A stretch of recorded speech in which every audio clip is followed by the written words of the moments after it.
I don't want to set the world on fire. I just want to start a flame in your heart. In my heart I have but one desire, and that one is you. No other will do.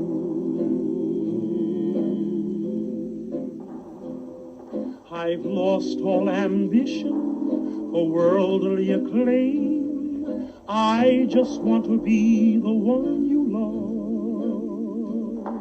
And with your admission that you feel the same, I'll have reached the goal I'm dreaming of. Believe.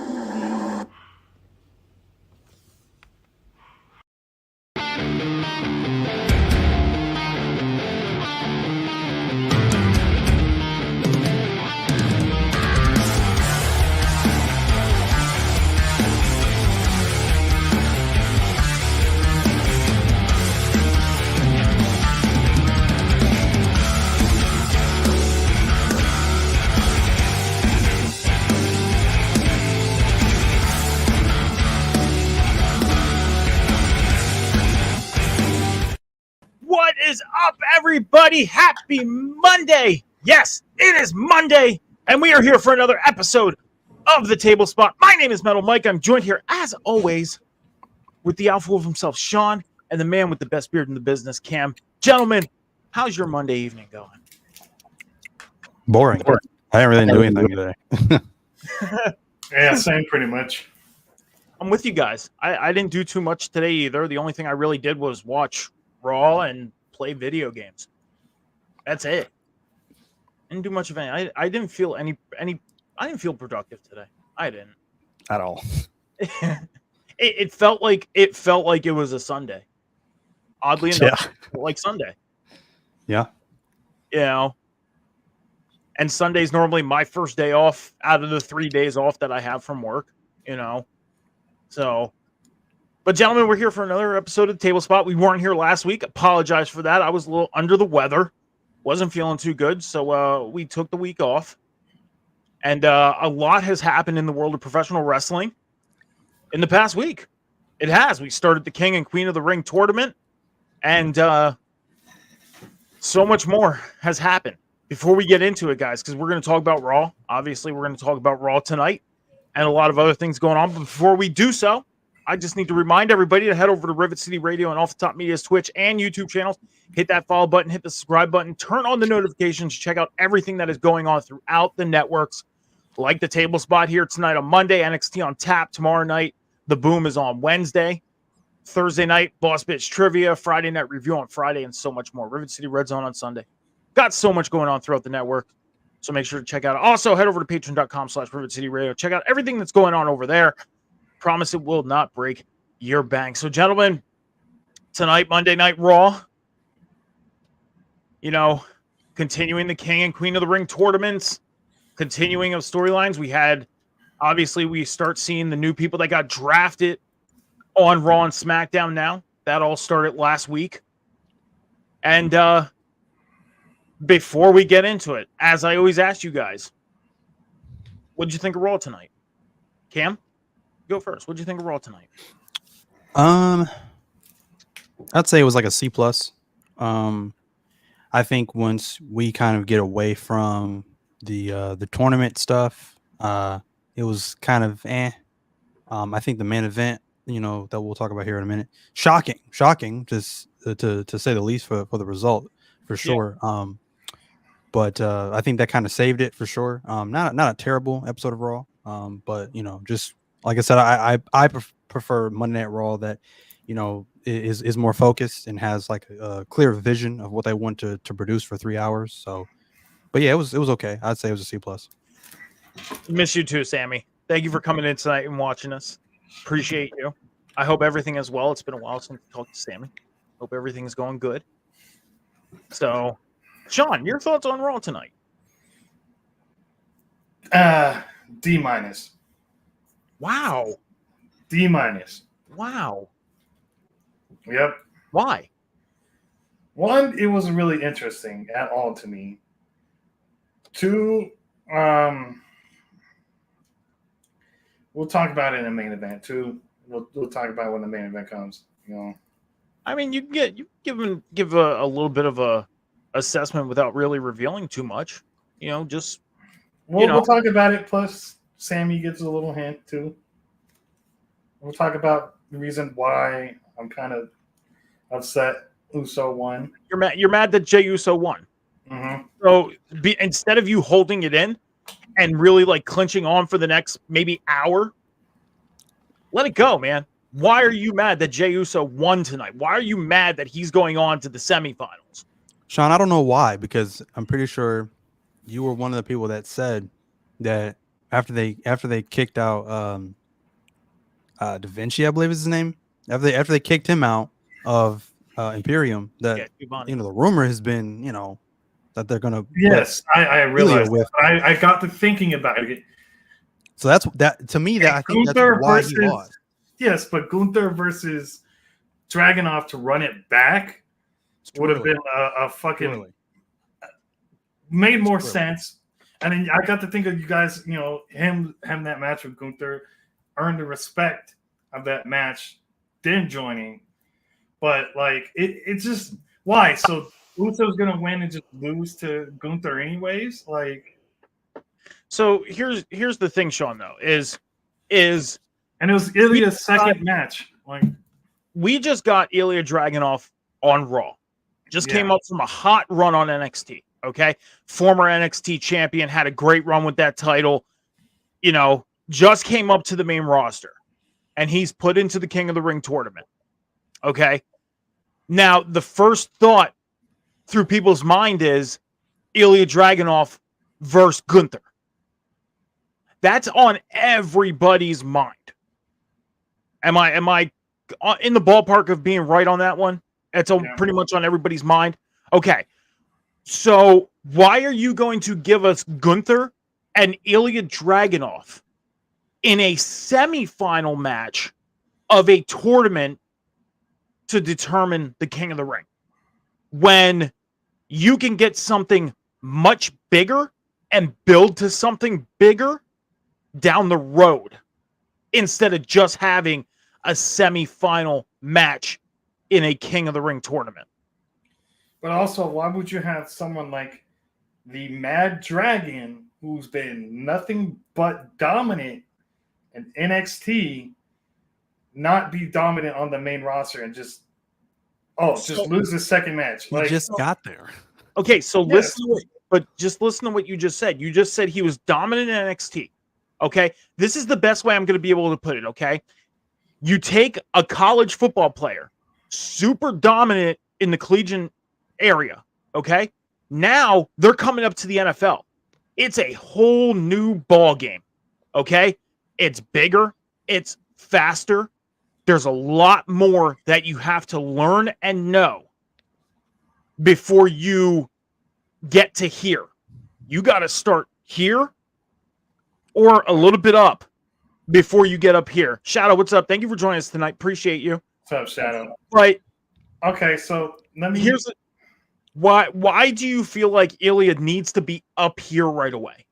Because Gunther's up here right now. Why do you feel like he needs to be up here right away? I just feel like it should keep that momentum going. Like, but they're not. He still has momentum. One loss is not. Yes, but he's called the Mad Dragon. Like, you have someone like Uso slaying the Mad Dragon already. Like, he didn't slay the Mad Dragon. If they're gonna have, but if we're gonna have Uso win, I would have had it like at least a dirty finish. Not from Uso by him, but like. But Jay's not a heel. No, I say not by Uso, because Gunther came out after the match anyways.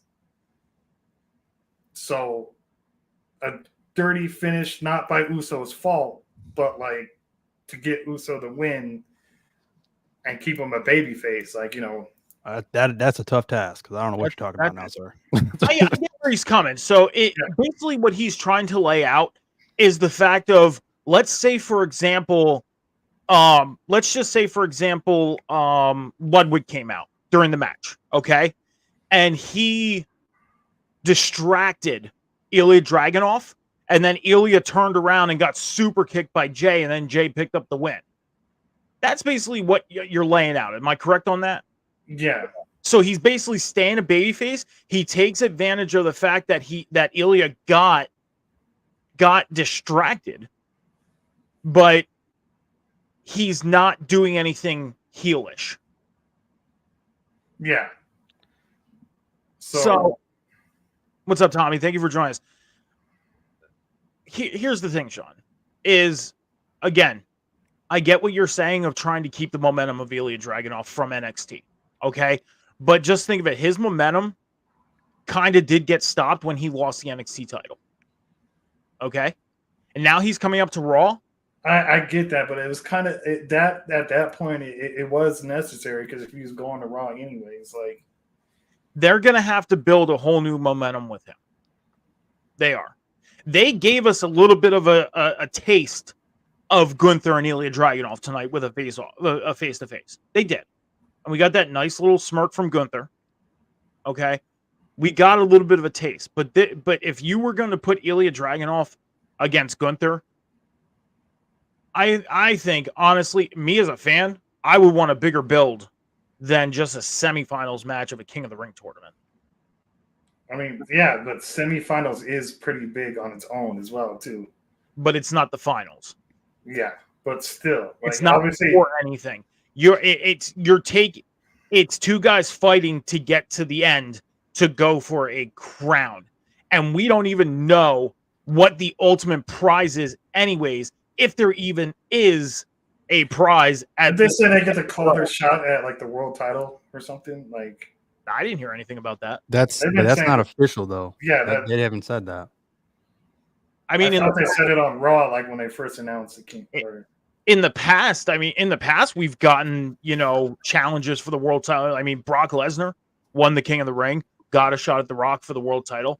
Owen Hart won the King of the Ring, got a shot at Brett for the title. That's the only two times I can remember that a King of the Ring winner got a shot at the world title. And in recent memory, they haven't done anything with the King of the Ring tournament winners. So, and that's one thing I wanted to ask you guys too is your thought on something while we're talking King of the Ring, okay? Because we're going to get more into Raw in a moment, okay? We're going to talk about the full show. We'll get into some things with Raw, but I want to ask you guys something, okay? And we'll get more into Ilya Dragunov and Jey Uso later on tonight, okay? But I want to ask you guys this question.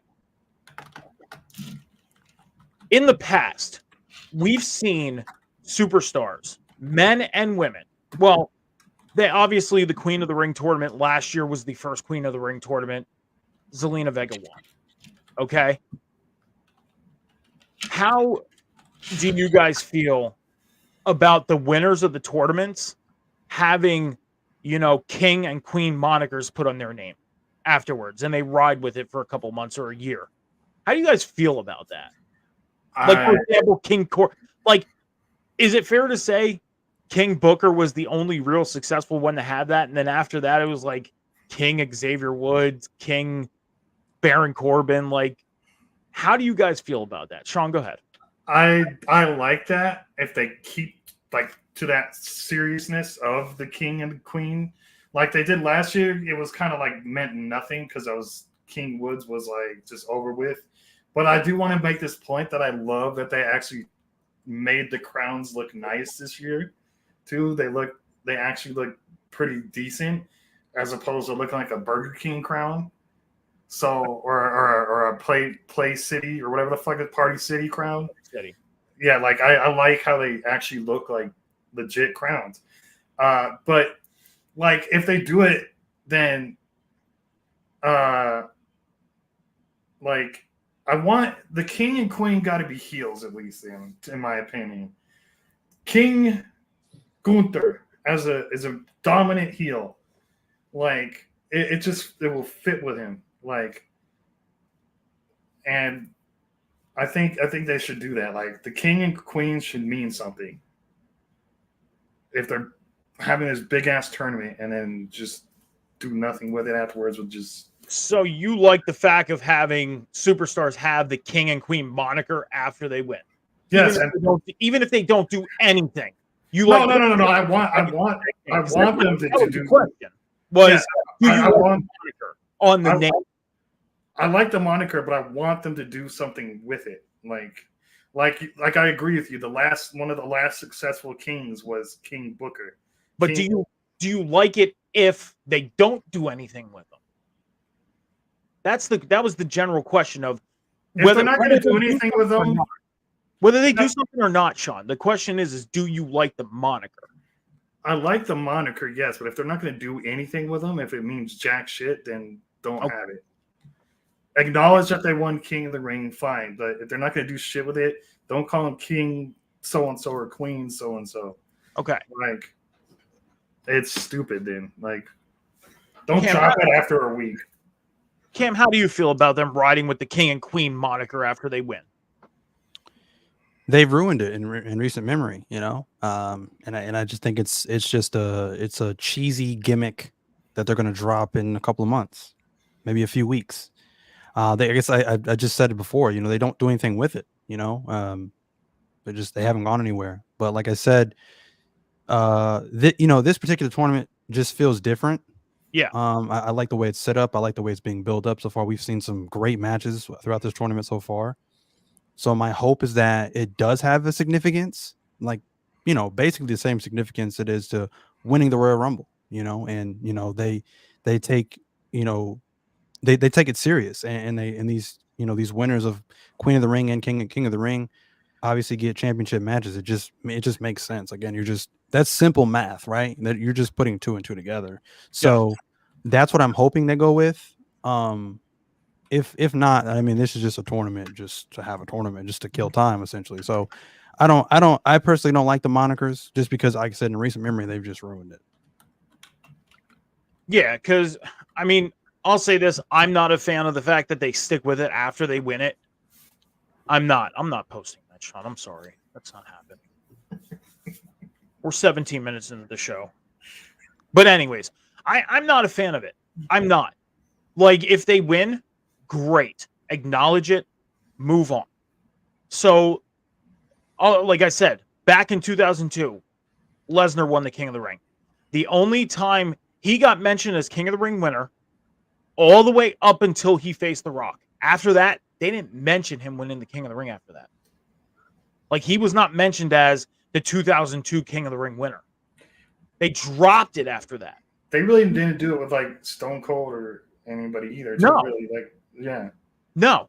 They after King Booker, that's when they started riding with the whole, King Corbin and Queen Zelina Vega and King Woods and who else? King Sheamus. Like, stop. Like, if you're not going to do anything with them, acknowledge it for a week or two and move on. Now, if you're doing something, then acknowledge it up until the point they get to the point where they're going for something like a championship. And then after that match, drop it. It's on their resume. We know that. Drop it. That's how I feel. How are we overthinking it? If it's a tournament that we're seeing on our screens, it's supposed to mean something, right? Like that. Like, I mean, okay, maybe I am overthinking this, but for me, again, I've said this 100 times, but with me, it's like anything that's on my wrestling programming. If they're showing me this for any amount of time, a couple of weeks, couple of months, whatever, and they're building something, then it's supposed to mean something at the end of the day. How's that overthinking it? I don't understand that. I agree with you. I don't think we're overthinking it. We're just trying to figure out, hey, are they going to do something with the winners, or are they just going to let it go? And now is the open question, was the fact. And I would have asked this question last week, but obviously last week we weren't here. I apologize for that. That was my fault. I was sick. No, it's fine. Didn't feel good. So we took the night off. I would have asked this question last week, and we would have had this discussion last week. Instead, we waited a week. I thought a little bit more about this. And, I didn't think too much, Cam. I didn't think too much into it. It was just the fact of, I thought a little more about the question of asking like how you guys felt. That was that. It just sucks. I'm not gonna be able to watch it because I'm be like it's Double or Nothing weekend, and obviously I'm gonna be doing that shit for like I'll be doing Collision and Double or Nothing and all that shit here. So, well, yeah, King of the Ring is on Memorial Day weekend, the 25th of May. But let's get into Raw, guys. Let's get into it. We're 20 minutes in. Let's get into Raw. We kick things off with Drew McIntyre opening up the show. Came out again, talking about CM Punk again. Well, thank you. Appreciate you. Scals, thank you for coming in tonight. Appreciate y'all, guys. Talking about CM Punk again. And he also mentioned that Damian Priest was a paper champion. A paper champion. And that brought Damian Priest out to the ring, and these guys had a little bit of a discussion. And there were two things that were said. One was Drew McIntyre saying about CM Punk that he only makes the big towns brothers. And he called Damian Priest a paper champion. Obviously that. But Priest was telling him, like, I was going to cash in on Seth Rollins, but you prevented me from doing that. And then you were saying, let me win and come cash in on me. And he said, I did that, and I won. So, your guys' thoughts on this opening segment? Cam, we'll go with you first. Well, so once again, Drew McIntyre is doing, some great heel work right now. I think he's really starting to dig his heels into the heel thing because, I think, one of the biggest heel elements to a lot of heels is the fact that when they start blaming other people for their shortcomings and things of that nature, except for himself. So yeah, he's kind of starting to delve into that, obviously. And I think it just shows that he's kind of just going almost insane with everything that's going on with CM Punk and him losing the championship at Mania. So he's going crazy. So him and Damian are obviously on a collision course, and I can't wait to see that match eventually get built because I think it's gonna be a great match. So yeah, it's great. Damian did his thing, and Drew did his thing. So it's a great segment. Drew's still looking strong. Obviously we got the CM Punk feud looming in the background still. So it's great things. I think he's gonna put on some good programming for 2024 for sure. I want to ask you a question, and Sean, you can answer this question as well. Is CM Punk living rent-free in Drew McIntyre's head right now? Yes, he has been for quite some time now, and it's just getting worse. The more and more that CM Punk comes out there and he's just basically just taunting Drew, it's getting worse and worse. Yeah, I agree. Sean, your thoughts on this segment? And same question: do you feel like CM Punk is living rent-free in Drew McIntyre's head at this point? I just want to say, if they're gonna have Priest versus Drew McIntyre, please wait till Clash of the Castle. I don't want to see Priest beat Drew at King and Queen of the Ring and then get another opportunity at Clash at the Castle because there'll be no point after that. So please wait till Clash of the Castle. And then, yes, he is living rent-free in Drew McIntyre's head, which just makes it a lot better because I love when Drew's just like straight still talking shit about CM Punk. This whole feud is just like, I want to, because CM Punk's obviously not there as much because of injury. I don't blame CM Punk for that. But Drew's kind of like right now carrying it with him just straight hating and still talking about CM Punk and making it entertaining. It's like this man, it's like, I'll compare it to like CM Punk dropping a diss track on CM Punk being Drake, dropping a diss track on Drew, and Drew coming back with Kendrick dropping like multiple back to back. So I just find it funny. It's like their beef is like Kendrick versus Drake. I mean, Drake for whatever. You get what I'm saying. Okay. So as far as Drew and Clash at the Castle, I believe he's injured. I think he's injured. I think Drew's injured as of right now. That was the reason why he got pulled from the King of the Ring tournament. I think he's dealing with an injury right now. So if that's so, and again, somebody will probably, check the facts on this and probably correct me on this, which is okay. I because know. I didn't do too much deep research on this. But as far as I heard, he was injured, and they don't know the extent, and they don't know when, how long he's going to be able to be out. So, yeah, there you go. It Yeah, was but an elbow, right? yeah, we're a month away from Clash. So, if he's I think Clash, I think if it was if it was more serious than what it is, I think it's more like a nagging injury. But I think if it was something serious, like he tore something, he wouldn't be on television. They mentioned it like last week. I think it was. Yeah. He hyperextended his elbow. What it was. I remember them saying that. okay. So He's basically like 30-day injured reserve list, and then he'll be back in a month. He'll be back for Clash. okay, They're- so yeah, they're they're- gonna wait they're till turning- Clash. They're turning it into they're kind of turning it into the story too, because they took him out of the King, and I think that's why they did it. Like they already knew he was hurt, I think, when the tournament started. Yeah. Because I think that information came up before that. So they had him build for the tournament, then took him out. That's why he came out during Jey Uso's first match in the tournament. They're making a whole story out of it. Then he had a whole argument with Adam Pearce, I think last week on Raw or whatever it was, and Yeah. he was like, he was wanting, obviously he's wanting to tear into CM Punk essentially, or wrestle, and Adam Pearce was like, no, you can't wrestle, injury, whatever, your arm, whatever, and Drew was just like, well, I don't care about my arm, I just want to get in the ring, da da da. So they're kind of turning it into a story as well. I mean, hey, it's working though. I mean, we're still seeing CM Punk, we're still seeing Drew McIntyre on TV. They're still cutting their promos, and we're building a storyline to eventually get to them. So it's working. It's working. So we had Shayna and Io Sky and Damage Control backstage arguing everything that led us into the Queen of the Ring quarterfinal match, the first one of the night between Io Sky and Shayna Baszler. And it's a pretty physical match between these two. Got some submission holds in there on each other, but ultimately Io Sky ended up coming out on top and winning this match, and she is moving on to the semifinals on the Raw side of the Queen of the Ring tournament.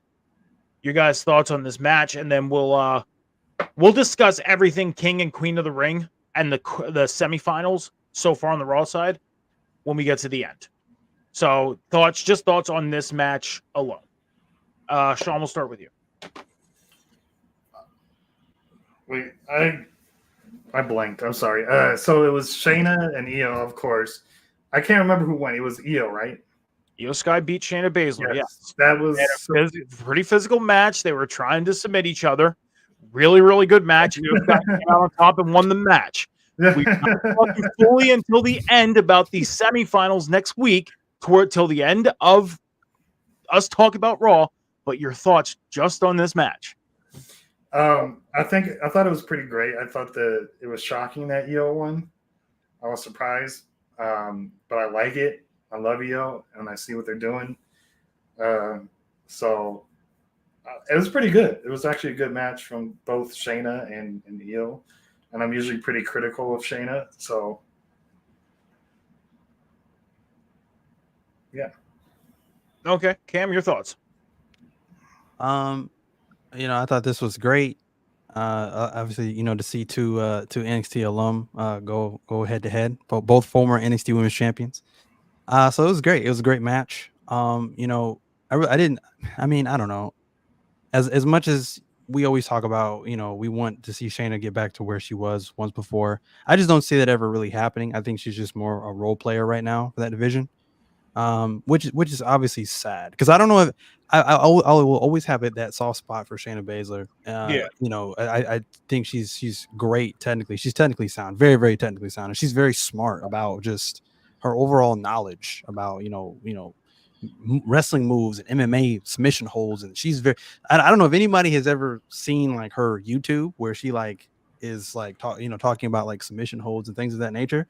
But once I've seen that, it completely changed my perspective, like or my thoughts, I guess, on Shayna Baszler, because it was like she's just more than just this, on-screen, personality in this wrestler or whatever. She's a really like a student of the game. Like she's really smart about like all this stuff that's in the ring and out of the ring and MMA and all kinds of stuff. Like she's really a complete package of a combat, athlete.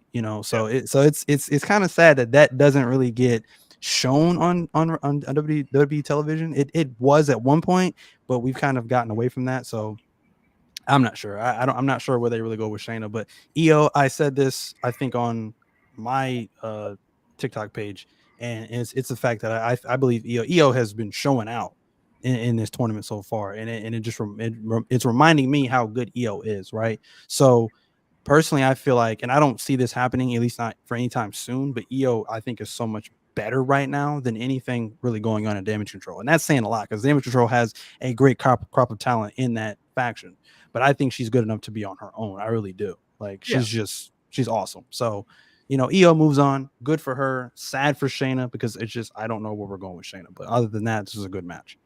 I mean, we talked about this back when the whole Bayley thing was happening with Damage Control. Like this group eventually should break up. Dakota can go on her own. Io can go on her own, or Io can be with Asuka and Kairi and be the Kabuki Warrior group. But Io can still work that singles because she's thriving in the singles competition right now. Like, yeah, her title reign may not have been the title reign we all thought she could have, but they can still go back to her with a championship somewhere down the road and give her a better run. And this could be the start of a build to that. Have her come off hot at the Queen of the Ring tournament and maybe get her back into that direction. Maybe into like a SummerSlam or further along. Could be. But no, I agree with you with the Shayna Baszler thing. I agree with you with the Shayna Baszler thing. I mean, watching her this weekend on social media, okay? Seen her match with Maxine. It was like, okay, you've seen like the dominance that she had over Maxine. Yeah, Maxine had a couple chances here and there to get some offense in, but she had the dominance over Maxine. And to come into tonight, it's almost like they're taking Shayna and saying, okay, Shayna, we want you to get here, but then you just got to come back down here. We can't let you get above this. Yeah. Like we just have this platform, this area of like here and down. We can't have you go above. We have too many plans for other people to go above this. So I don't know if that's fair to say, but that's the way I'm seeing it right now. So we'll move on. Judgment Day was backstage with Carlito and pretty much taking a knock on Rey Mysterio, calling him selfish and everything like that. And Carlito offered Damian Priest his services to have his back and be part of the Judgment Day. And the Judgment Day was all for it. They were all like, hey, he could be an asset to the group, whatever, and yada, yada. And Priest was like, I respect you, but no, I don't want you here. I don't trust you. So your thoughts on Carlito possibly being in the Judgment Day? It's a weird dynamic. It's for me, it's like water and oil. I don't think Carlito fits at all. Right now, I think he's kind of assuming the JD McDonough role, because if you think about it, when JD McDonough first came to the main roster, that's kind of what his role was. Like he was this outsider that kept helping or trying to help the Judgment Day win matches and things of that nature. And at first it wasn't really working, so it took a while for them to really accept him as one of their own. So that's the kind of the role right now I see Carlito kind of assuming. I really just want one thing for Carlito, and I just want Carlito on his own as a heel. I think he's good enough. He can still go in the ring. Him being a veteran in the game now, he can still go in the ring, and I think he can still pull off the heel thing as he did in his first initial run at WWE. So I think that's what I want. I mean, he just came off, turning on the LWO on SmackDown. So for him to go to that just to jump to, or I guess to get drafted to Raw just to be involved with another group, I kind of think is just more or less rinse and repeat for him. And like I said, again, I just don't think he fits right now with Judgment Day. Now, personally, I think maybe it's just kind of this one-off kind of thing with whatever is going on with him and Damian. Mm-hmm. I'm not sure what Carlito is initially after. If I had to guess, it's because it's to get kind of back at, or I guess I don't know, assuming like to sort of taunt the LWO, and then we're going to get like another faction war between, you know, LWO and Judgment Day. I'm not sure. That's the only thing I can make sense of, unless he's chasing a championship for himself. I don't know, but that's the only thing I can really make sense of right now. But I really don't like it. He just doesn't fit in Judgment Day, really. I mean, like we talked about 2 weeks ago after the draft, they kind of set themselves up for success for Raw to have some type of faction wars. The main one was the Judgment Day and the Final Testament. Now, could the LWO kind of be that step for the Judgment Day to then come and face the Final Testament? Maybe. They need to get the Final Testament up a little bit before they could say, hey, we're going to put you guys in this, you know, main event or semi-main event stature. So, Sean, your thoughts on Carlito and the Judgment Day and what we've seen tonight with that? I don't think he needs to be in the Judgment Day. Once he left LWO, that should be it. He should be feuding with Rey Mysterio on his own, or with Dominic. I get Dominic's with Judgment Day, but he doesn't need to be like trying to be a part of the Judgment Day or hanging out with Judgment Day. Like it, they don't need to add another member to the Judgment Day. That's my point. Carlito's not really a faction guy either. Just let him do his thing, you know? Okay. We move forward here. We had the Alpha Academy backstage. And Chad Gable, I'll say this. This heel role that he has going on, it's awesome. I'm liking it. I am. It kind of bothered me a little bit.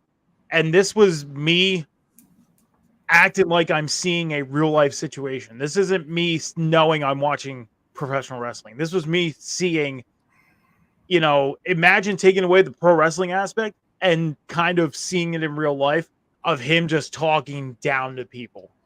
Like, it was getting to me a little bit. I was like, man, like he's being a true ass. And I was like, damn, stop, dude. But at the same time, the pro wrestling fan mind of me turned on and said, I'm liking this. Like, I'm liking this Chad Gable. I know. I don't know about you guys. Your thoughts? Is it you liking it, or are you not liking it? What are your thoughts on this so far? I mean, Sean, we'll go with you first. Your thoughts on this? How are you feeling about this? I feel so bad for poor Akira, Otis, and Maxie. I feel so bad for them. Like, especially like Otis, which we'll talk about later, and then Akira too. And then that whole segment in Maxine, Ivy now is trying to help her. Like, hey, you know, you don't have to deal with this. You can come train with me. Like, I just feel like her saying that, and we still don't know. There's still no hint towards it, but I still feel like what we said, that the Creed brothers are going to be a part of this somehow. Like, and then Ivy now is just not going to, like, know, like, she's naive to it. So I can't wait till the day that at Alpha Academy, like, turn, like, in the babyface way fully. Obviously, they are baby faces except for Chad, but like turn away from Chad and had enough, and just that'll make them into more huge stars than they already are. You know, that'll give them such a big momentum shift. But this heel Chad Gable, I'm loving it. Like, you know, before WrestleMania, I was saying that Chad should not win the Intercontinental title, blah blah blah. He's had his shot. I want Chad to win the Intercontinental title now. I need this heel Chad as Intercontinental Champion. He's so fucking good and such a dick. Like, I didn't think he was that good at being a dick, bro. Like, I mean, They did kind of drop, like you mentioned, they did kind of drop a little bit of the seeds in the ground tonight of what we've all been talking about, and that is the Creed brothers and Chad Gable getting together, because we've seen Ivy Nile with Maxine, and then later on in the night, we've seen Ivy Nile with the Creed brothers. So they kind of did say, like, hey, there's our hole in the ground. Let's drop our seeds in there. We'll drop a little bit of Creed brothers, a little bit of Alpha Academy, a little bit of Chad Gable being an asshole, and then we'll see what happens as this tree grows into a big storyline, because they can make this storyline big. The one person that I really hope they don't involve, and that's the oddball out of what was on our screen tonight, and that was Braun Strowman standing there. Like, I hope he has nothing to do with this. I hope at all. I hope we talk about that later, because I have some words about how funny that was. Yeah. No. It's just him, JD, trying to man up to fucking Braun Strowman. Like, sit your little ass down. Like, come on. Oh, you've been warned. Yeah, come on to Braun. Like, sit your little ass down, your bobblehead ass. Cam, your thoughts on the Alpha Academy situation? If you ask me, I think it was the centerpiece of Raw, honestly, because there was so much of it. So obviously they have big plans for Chad Gable and the rest of Alpha Academy, I think.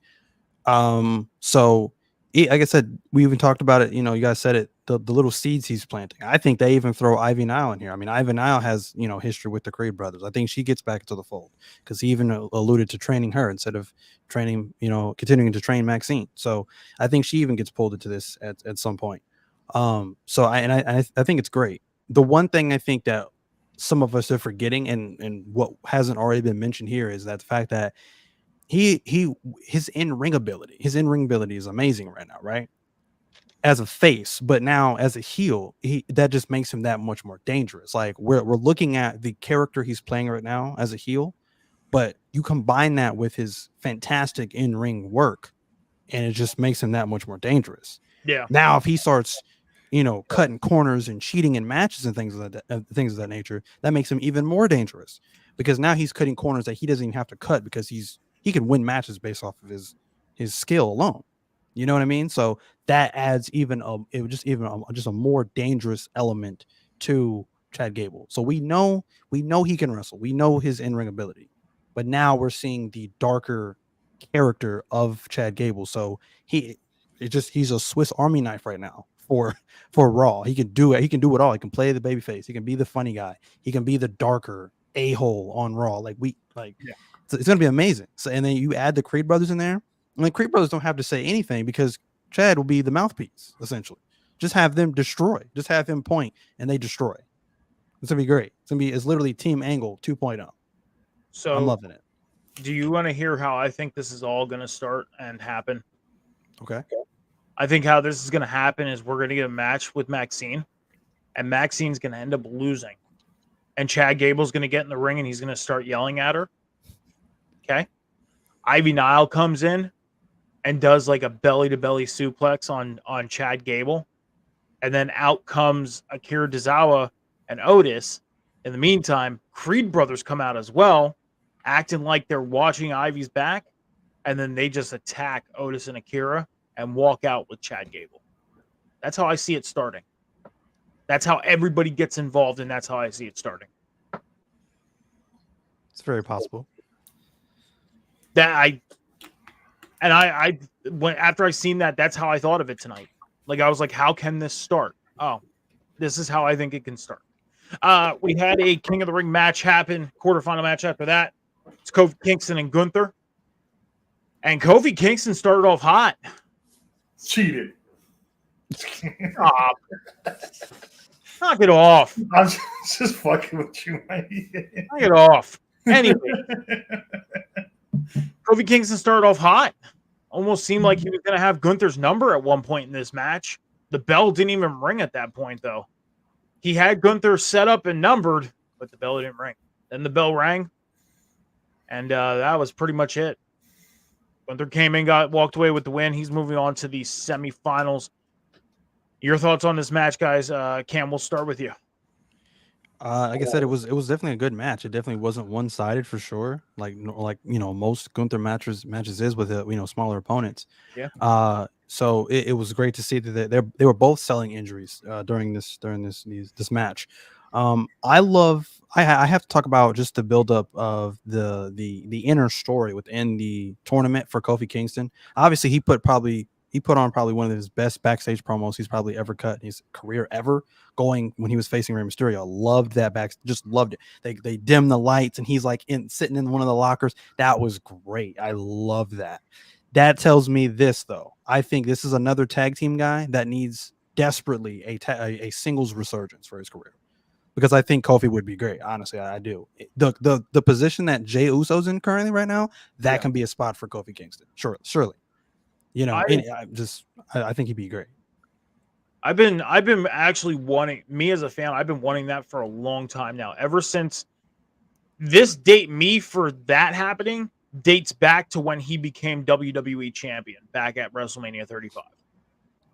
Like, that's how far back I've been wanting Kofi Kingston to just have just him.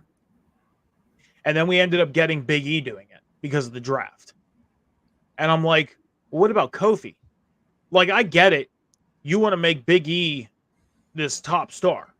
I get that.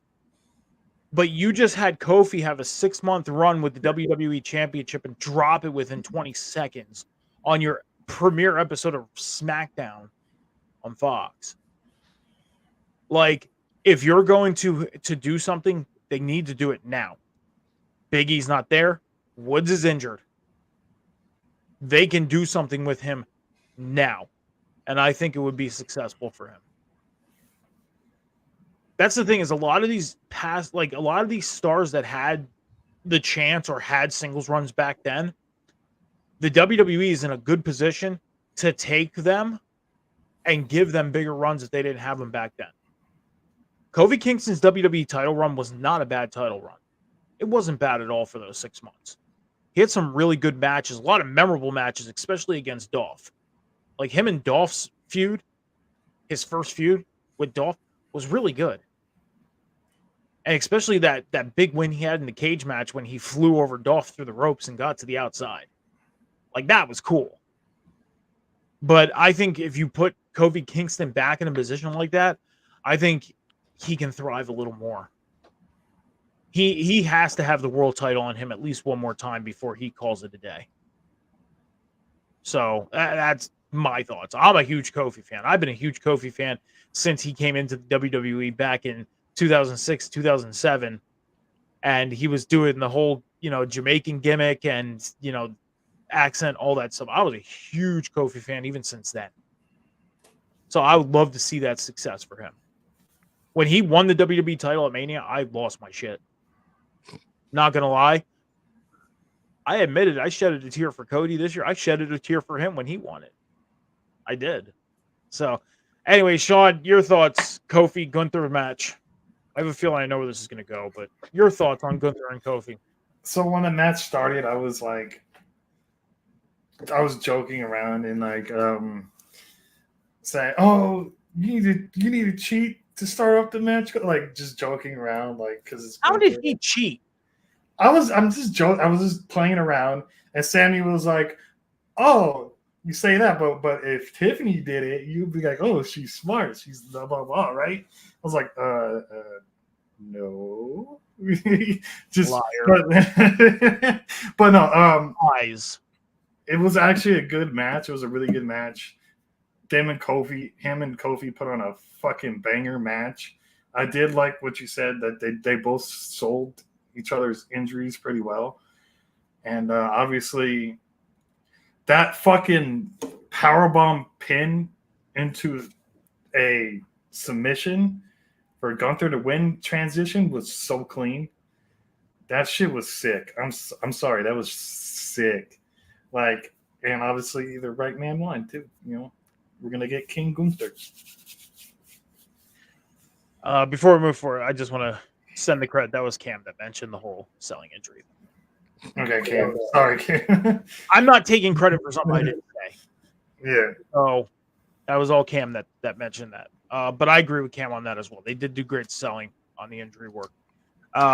We had a backstage with Live Valkyria talking about her match later on in the night. Becky Lynch came into frame, complimented her, and left. I want to say something after I finish this. Liv Morgan then came in. She said some stuff. Becky was right behind her. Becky slapped shit out of her. That was that. Now, I want to say this. Lyra is new to the main roster. When Becky first came on screen, and I want to see what you guys think and feel about this.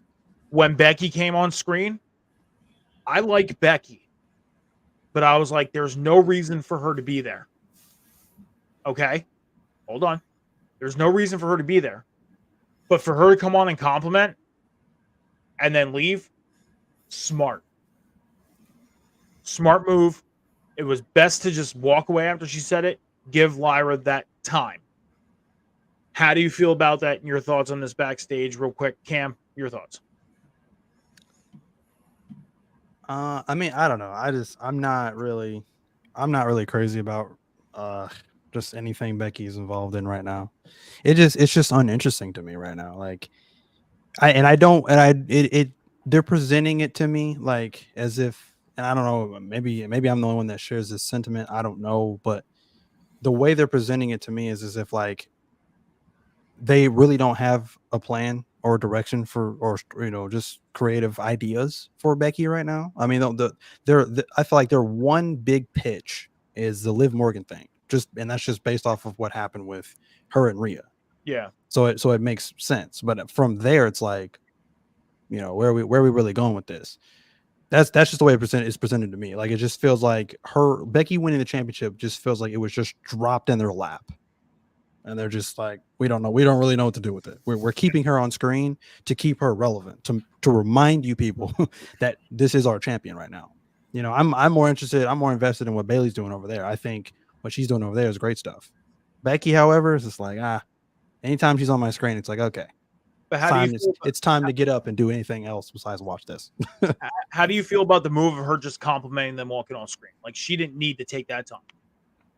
That was Lyra's time. Yeah, I mean, her leaving that. I totally agree. Yeah, I don't think she needed that time. Have that time for Lyra for sure. I am kind of curious. I know that's probably way off, but if they're kind of planting the seeds of her versus Lyra, I like that just because they have history too. But yeah, give that time to Lyra. Like I said, and it's not just even Lyra. Like, give the time to the new faces of Raw. You have all this new crop of talent for that women's division to help out that depth, as I talked about.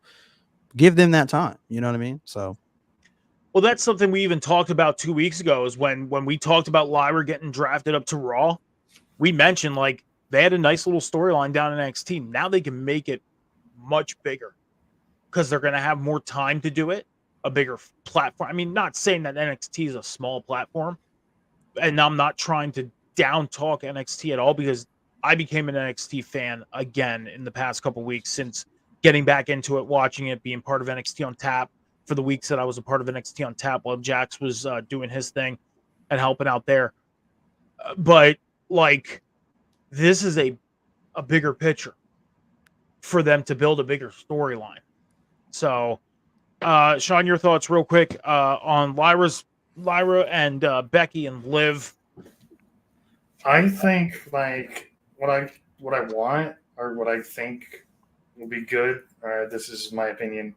Once this whole Liv and Becky Lynch situation is over with, I don't know if I feel like Lyra would turn on Becky Lynch. Like, I see it. I don't know why. I just get this feeling like Lyra would turn on Becky Lynch, because we never really seen Lyra as a heel, not even in NXT. But then the story itself too, mentor and student, just kind of like JD and Finn, and it's kind of like that goes with the theme where kind of like all of Becky's friends turn on her eventually. You know what I mean? So, but like I said, when Lyra gets drafted, as much as I love Liv Morgan, I've come to this fact that she's not winning the title anytime soon because it is the Rhea Liv situation. That Lyra will be the one to dethrone Becky Lynch, and I would like to see a heel Lyra. I think she might shine even more as a heel. Moving on, Karrion Kross. We went to a little cutoff of Karrion Kross walking up to Kofi Kingston, telling him that there's always time to turn things around, letting Kofi know, like, hey, you can turn things around. So we'll have to see what that's all about. We really didn't get too much out of that. And then we had Bronson Reed against Akira Tozawa. Bronson Reed won in huge fashion.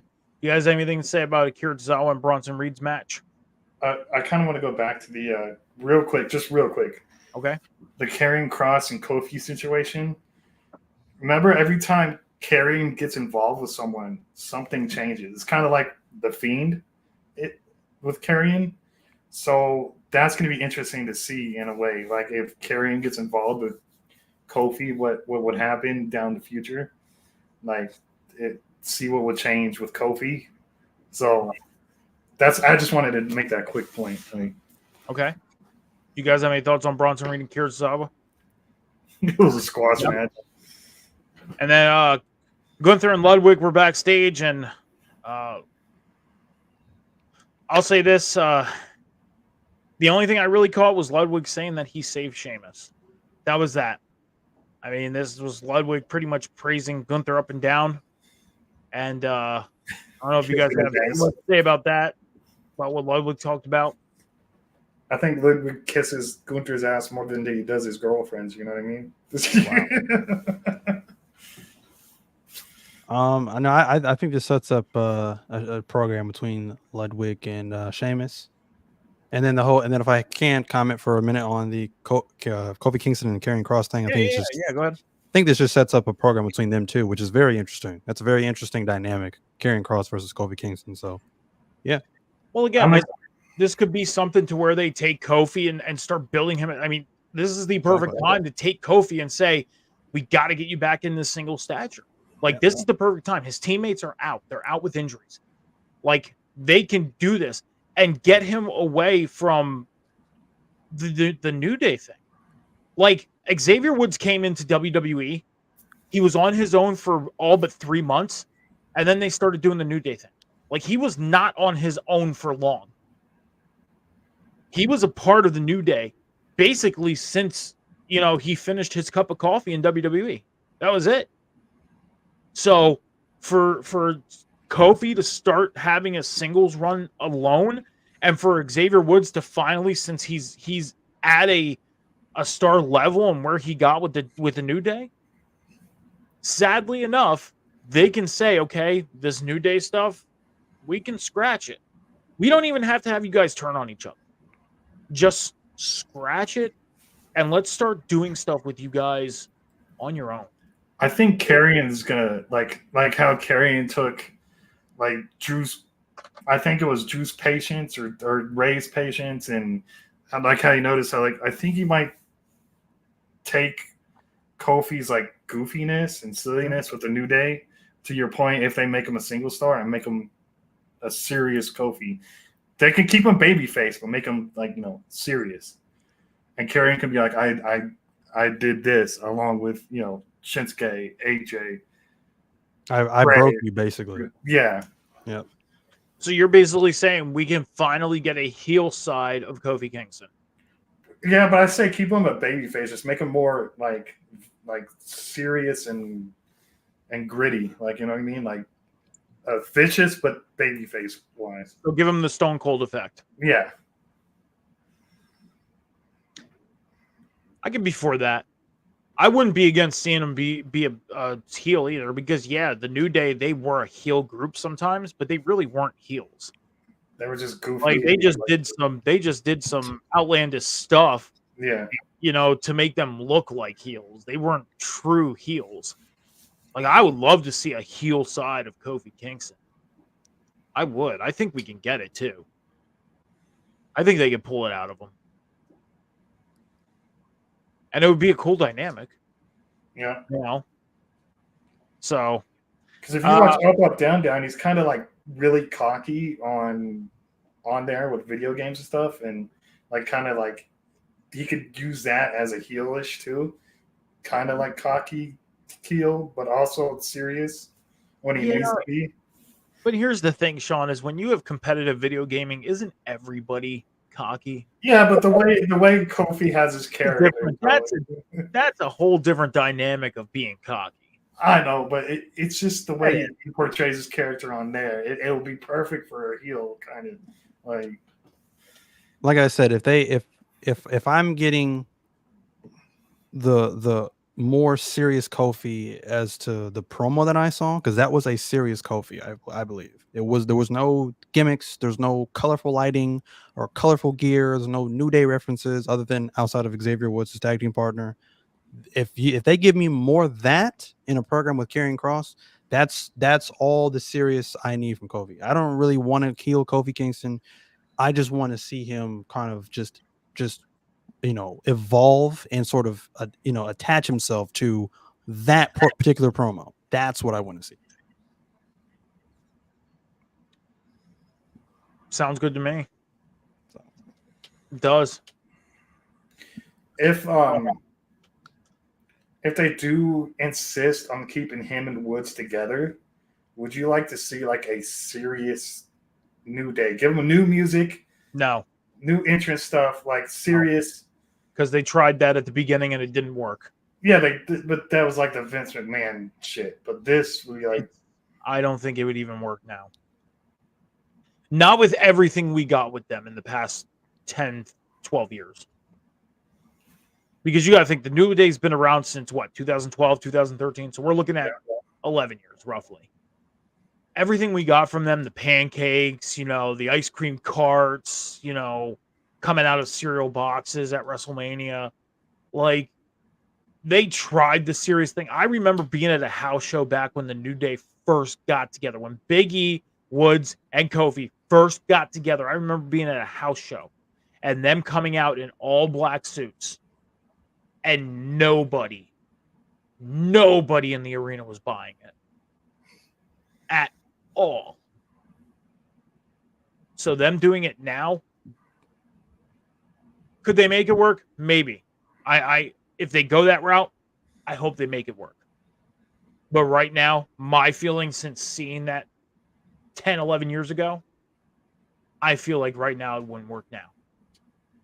Vince McMahon, no McMahon. I don't feel like they would. I think they would have to go more the direction of what Cam's talking about. I do.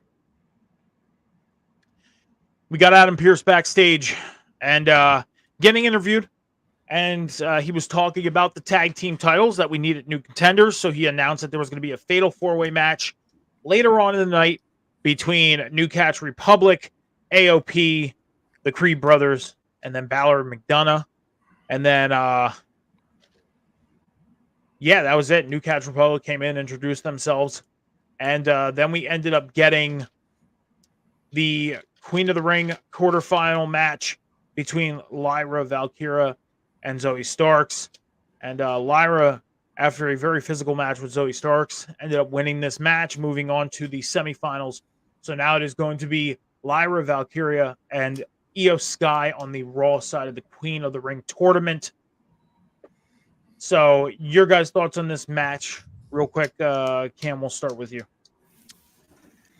So giving my thoughts on everything you just said. The Fatal 4-Way match to determine the number one contendership for the tag team titles, I thought was a bunch of mumbo jumbo because it's like, the Judgment Day were just champions going into WrestleMania. So I don't understand why. Again, this is going back to what I'm saying about the Carlito involvement. Don't understand where we're going with that. I'm not sure what he's getting out of this. But he's obviously chasing something. He has to be, because I don't think he's really wanting some sort of membership card from the Judgment Day. I think there's a bigger picture here that I'm just not getting right now. So having the Judgment Day, Balor and what was it, Dominic, I think it was, to win this match, to me it just doesn't make sense. Like you have this division and you're just not utilizing it right now. You need new people to be number one contendership. I hope that the Judgment Day does not win those titles back because the division is just going to go right back to where it was before we split titles again. Yeah. You know, you got teams like AOP, and they're probably like 0-4, 0-5 now when it comes to like title opportunities or number one contendership opportunities. You've got New Caped Republic now who's 0-2, I think, now when it comes to this scenario. So it's like, I don't get what we're doing with the rest of this division. You have this talent, and I feel like you're just not utilizing it right now. But again, that's why I said the Carlito thing is the key to all of this. All of this is eventually has to make sense. So I'm praying that the Judgment Day does not win those titles back, because it's just going to be a big ball of confusion. On to the Queen of the Ring tournament, though. Lyra versus Zoe Stark. Yep. Great match. Again, like I said, I definitely want to see more out of Zoe Stark. I'm a big fan of Zoe Stark. Happy for Lyra. Lyra seems like she's starting to get over. The crowd obviously was started a Lyra chant some point in the match, and so it's good to see her getting over, because like I said, the worst thing that you could have happen, especially being a new talent, especially coming up from NXT, is just to come out and there's just no reaction. There's just nothing. So that's always a bad sign. So it seems like she's starting to get over. To Sean's point, which is why I think you don't turn her heel. It's way too early, because if you have something that's starting to build, you don't want to completely burn that to the ground and turn her heel, because then fans will just be like, okay, now I'm confused. I'm not sure if I'm supposed to hate her or like her. It's too early. And I think you can build a program between her and Becky, if that is the plan, without turning her heel. It can be that, face versus face, and that mutual respect for the championships. Like, hey, I respect you, Becky, but I'm chasing that title. So you can always build that too, without her, turning on her or whatever. But other than that, great match, and looking forward to her and Io. So yeah, I mean, I'm kind of 50-50 on the whole turn thing, because I'll say this: I was not a fan of heel Becky. I wasn't a fan of it. Like, it was almost like we were getting Seth Rollins, like a second version of Seth Rollins, basically. Yeah. And yeah, I know they're married. I get it. But that's what we were getting. Like, it was like, okay, I seen Seth come out, and then minutes later I see Becky come out. I'm like, hold on. I kind of just seen this with Seth. Why am I seeing this with Becky? Why? But I wasn't a fan of heel Becky. Lyra turning heel, I'm 50-50 on it, because would she maybe be able to do good work as heel? Maybe. Some stars can catch fire and be good heels, but some of them just can't do it right. And there in history, there have been a lot of superstars that have not been able to do the heel thing right. I'm not saying Becky didn't do it right. I'm just saying I wasn't a fan of it. But we'll have to see. We'll see what happens. Sean, you have any thoughts on this match? Well, the tag team match I want to speak on too is AOP should have won. I'm going to say that AOP should have won. Because right now with the tag team division, at least, I'm saying New Era, same bullshit. They're not building any fucking tag teams up other than the fucking Judgment Day. Like Finn Balor, JD, why? Why do they need to win it? Like, and I've noticed that the fucking titles that Awesome Truth are holding still don't have side plates. So that tells me they're transitional champions right now. So they're going to lose it soon. They might lose it a couple weeks from now at the King and Queen of, and I hope not. I hope not, because Judgment Day does not need the titles back right now. Like, build a new fucking tag team up to have the titles. Build your division. Like, Jesus Christ. But to the match with Zoe and Lyra, I'm happy Lyra won. I could give two shits, care less about Zoe Stark. She doesn't entertain me. So I'm glad Lyra won. Like, well, maybe the tag titles aren't meant to have side plates. They have the side plates on the world belts. I know. Yeah. But maybe these titles aren't meant to have side plates. No, I mean they have the side plates on the tag team titles. I see them. So I don't know. It's just weird. They don't have them yet. So But you just said they didn't have the side plates on them for. no, I'm talking about the Awesome Truth side plates, like they Yeah. would normally have. Maybe they're not made to have the side plates. Maybe they're not going to do it. You ever think that? I think because A-Town Down, don't they have their side plates on them? I don't know. I believe they do. Yeah. Yeah, so the World Tag Team titles for Raw does indeed have side plates. Yeah. Yeah, I know they have side plates, but maybe they're not going to do the Awesome Truth side plates. Maybe they're going to keep the regular side plates on. The side plates that are on now. Maybe they're going to keep them on there. Maybe. We'll see. We'll see. No. Yeah. We'll have to see. I just think they're going to be transitional champions. Like, I already feel like I mean I said that too, Sean. I don't see them keeping the titles for very long. They have a pretty decent. I ain't gonna say it's stacked, but it's a pretty decent. I already depth see in the Miz tag getting like fed up with Truth already, like because I see him already backstage like, Truth, you're supposed to talk to me first about setting up number one, like, you know, just I don't know how long we're gonna keep Miz babyface anyway. So No, it's too awkward. Yeah. Keeping him babyface for longer than 2 months is just weird. I know. I'm a fan of the Miz either way. He could be. Oh, a big, I am. I definitely am. But I don't care. I'm a fan. I'm a fan of the Miz at the end of the day. Sami Zayn took on Otis. We had Chad Gable out at ringside telling Otis that he couldn't do certain things like the worm. And Otis pretty much said, forget that. I'm going to do it. He does it. Then he goes up to do a big splash, misses. Sami Zayn sets up, does the Helluva Kick, and gets the win. And then we get Chad Gable in the ring, pretty much telling Otis off. And then Sami Zayn came in, did his suplex into the corner. Gable rolled out. Otis rolled out. Otis gets slapped in the face, and Gable walks away and tells him to come on. Someone was telling me, Otis, just turn around and take this man out. Start this turn now. Like, they could have started that tonight, I think. But your guys' thoughts on Sami and Otis? You got any thoughts on this one? Sean, we'll start with you first. like I said, I felt super bad for Otis, man. The whole match, I was like yelling, like, Chad Gable, get the fuck off the ring, bro. Get the fuck out of here. Like, you want him to win, but you keep fucking interfering in the fucking match. You get all this rah about winning. You're fucking interfering in the match. Let him do the goddamn worm. That's his fucking finish. Well, not his finisher, but like, I feel bad for Otis, man. Like, especially when he got slapped in the face. If I was Otis, I would have took him out right there. I would have been like, fuck this. Like, especially after Sammy already proved that he would have my back by fucking dumping Chad like that. Like, come on. Cam? I mean, just more great heel work from Chad Gable. I have no problems with what he's doing right now. Now to Otis, again, I'm not really quite sure.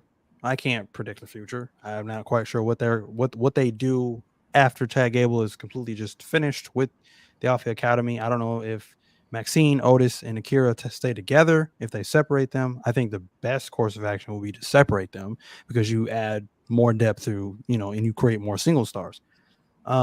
If that's the case, Otis, I think, can be, I don't want to say a major player, but he can definitely be somebody, big in the singles, role. However, you still have to put him with somebody because the only other singles run that he had that was huge, the key element to that singles run was Mandy Rose. Yeah. So you have to put him with somebody, I feel like, because he just kind of feeds off of, whoever you put him with, and he feeds off their energy or whatever. So you have to put him with somebody after, the Alpha Academy thing is over, if that is the plan. But yeah, other than that, obviously Sami Zayn is going to win this match. He's the Intercontinental Champion right now. Would make no sense for Otis to win this match. To what Sean was saying, yeah, he's preaching about winning and things of that nature, but he's getting way too involved in Otis's match and things of the nature. I wouldn't be surprised if he's almost doing that on purpose, just so he can berate the rest of Alpha Academy. And how do I make sense of that? Is I think he gets off on it. He gets enjoyment out of it, because ultimately it's going to make him look like an even bigger star. Because if he keeps winning matches on his own, he can be like, well, I'm the star, I'm winning matches, but you guys are losing. So he's going to make it his job to purposely get involved in their matches so they lose. He's making sure they lose. So yeah, so that's how I'm looking at it. Like, so either way, this is great stuff. I mean, it's a good way to look at it. Yeah, I'd say it's a good way to look at it. But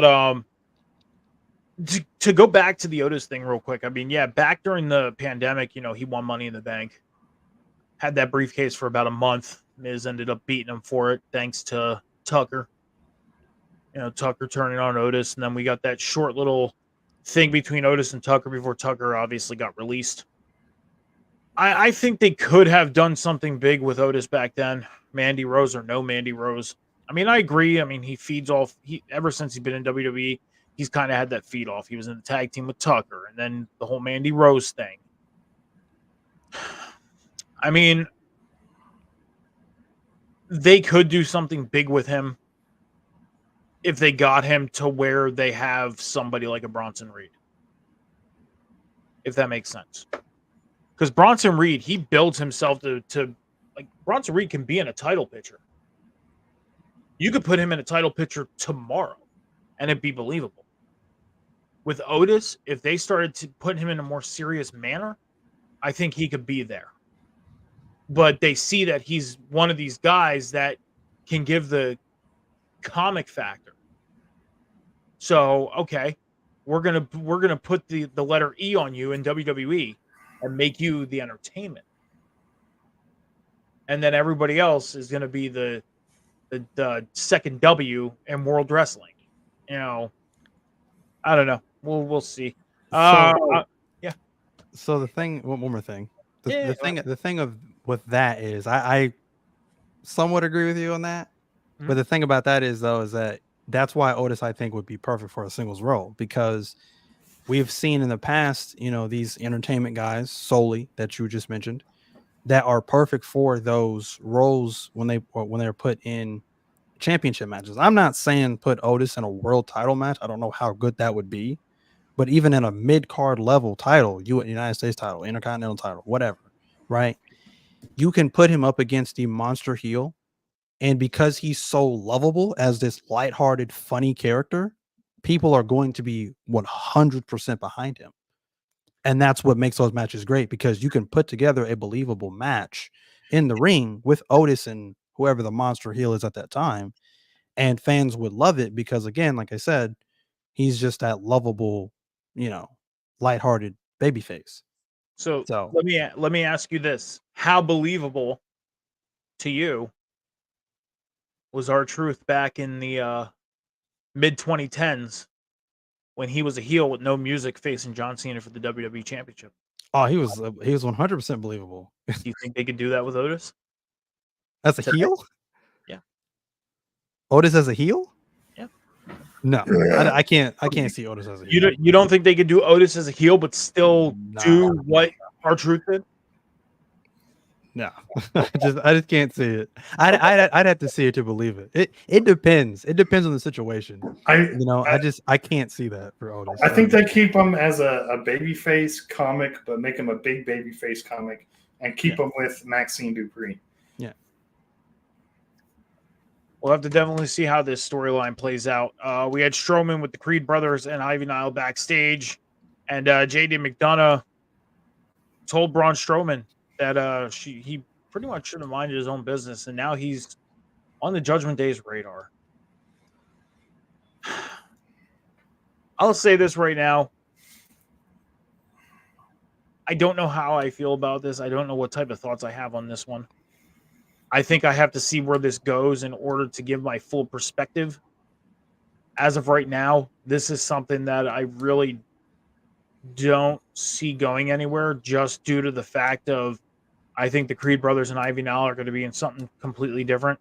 Alpha Academy, obviously. Braun Strowman being involved with the Judgment Day. I mean, could this put Braun Strowman back into the world title picture? Maybe, but I think there's way too much going on right now between Damian Priest and Drew McIntyre to even think of that right now.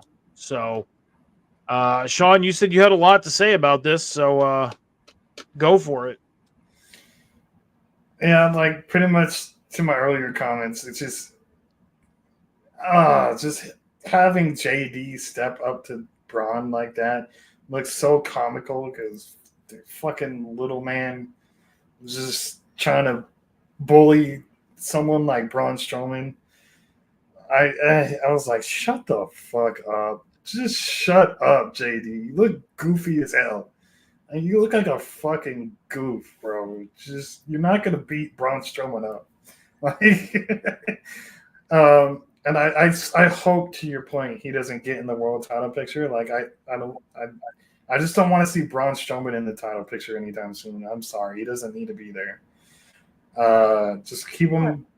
Like I said, I don't think he's even going to do it because there's too much going on with Priest and McIntyre right now. Right. We seen that earlier tonight. That's why I said, like, if that's the direction they're going, it's going to be a while before we even see it. And that's if Damian Priest has the title past Clash at the Castle. Right. So, yeah, would they bump heads? Like, if Damian Priest drops the title at Clash, could they bump heads and go into a story going into like a SummerSlam or something? Maybe. But no title's going to be on the line. I don't think Braun Strowman's even near the world title right now. It was just kind of odd to see him in that predicament and situation. Yeah. Like, that's why when they had him return last week or 2 weeks ago and get involved in that whole situation, it was like, okay, where are they going with this? Because this kind of seems odd. Right. Like, I get it. You wanted to bring Strowman back, but this is kind of a weird place to be putting him. I get it. He was friends with Ricochet and everything like that, and he had Ricochet's back. But now you're gonna take Ricochet out of the picture and still have Strowman in the picture. This is gonna make no sense. You see what I mean? Like, yeah, are we gonna talk about Ricochet later? Like, because I want to. I just want to know what the fuck was up with that new fit he was wearing. Like, what are they doing with him? I mean, Ricochet's been seen in something like that off TV. You know, off TV, yeah, but like on TV, he's more like always in his gear or like. He wasn't working tonight. He wasn't in a match. He didn't have anything planned. He was in his street clothes. He had his glasses on. He had his gear on. He has his clothes that he wore to the arena. I don't know. It's weird seeing him in a fit like that. Do you think it has anything to do with anything? Maybe a new, like, not a gimmick change at all. Just like maybe just a new, like, fresh look. I mean, he did go on social media last week after his loss and say, like, hey, something has to change because he's getting put in these big situations like a King of the Ring tournament and title matches and all that, and he's losing. But when it comes to non-title matches and not big situations and just singles matches, he's walking away with wins. Right. Like, it's like he's set up for success, but when that time comes, the ball gets dropped. So could it be a change? Maybe. But right now, the way I'm feeling, the way I'm looking at it was I see him dressed like this off of TV, in pictures, on social media. That's all I'm getting from it right now. What do you feel like you're getting from it right now? What are your thoughts on it? Like, where do you feel like they're going with it? I don't know, because usually on TV they don't really wear what they wear to the arena. Like on screen, they usually. They do. They do. No, it's usually like their T-shirt with their logo on it or ring gear. So when you watch a PLE, what is the first thing they show when they show their superstars showing up to coming into the arena? But when they're doing like promos, normally it's like they do. I mean, ever since Cody's been back, every time we see a video of him walking into the arena, he comes out to cut a promo in the suit. But that's Cody's like gimmick, though. Cody's like saying that's one example, Sean. Like they always wear they are always wearing the clothes they walk into the arena with on TV. They're not always changing. I mean, we've seen women during promos wearing the heels that they've probably been walking around in all day, and they go out to the ring and they cut a promo. Then when they get physical, they kick them off sometimes. Sometimes they don't. Yep. I'm just saying, it's like, no, because it's usually like sometimes, I don't know, it's just usually they're like I mean, it would look a little ridiculous if they show up to the arena in their gear already. I would be like, well, obviously. Would you sleep in it? Like, what the heck? No, Like, showing up to the arena, but I'm talking about like. I get where you're coming from because it's a different look for Ricochet on TV. Yeah. I get it. We're not used to seeing Ricochet in the clothes he wears to the arena on TV because most of the time he's working. He's in a match. As of late, we've seen him in matches on Raw. This is the first time, maybe even in a long time, we're seeing him not on Raw, not on the card, not doing anything. And he cuts a 10-second promo backstage.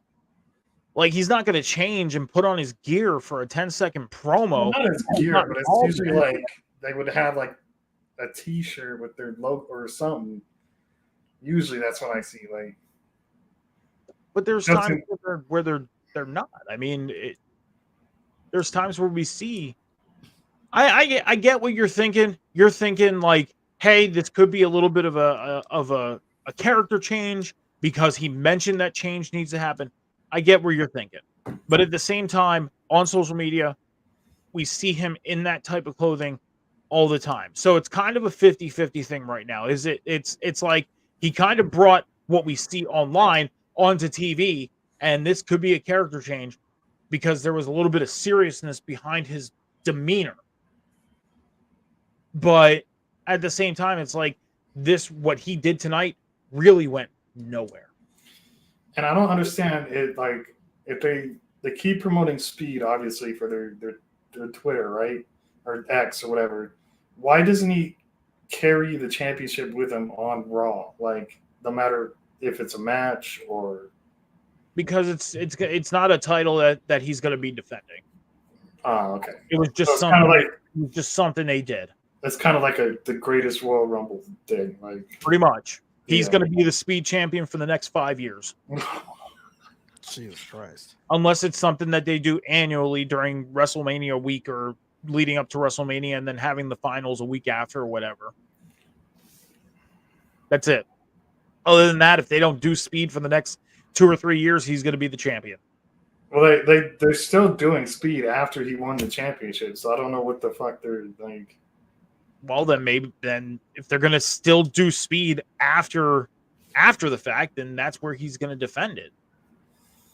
Yeah, I just think they would like put a little more promotion on it, so oh, he's a Speed champion. I don't know, kind of like the 24/7 or cruiserweight.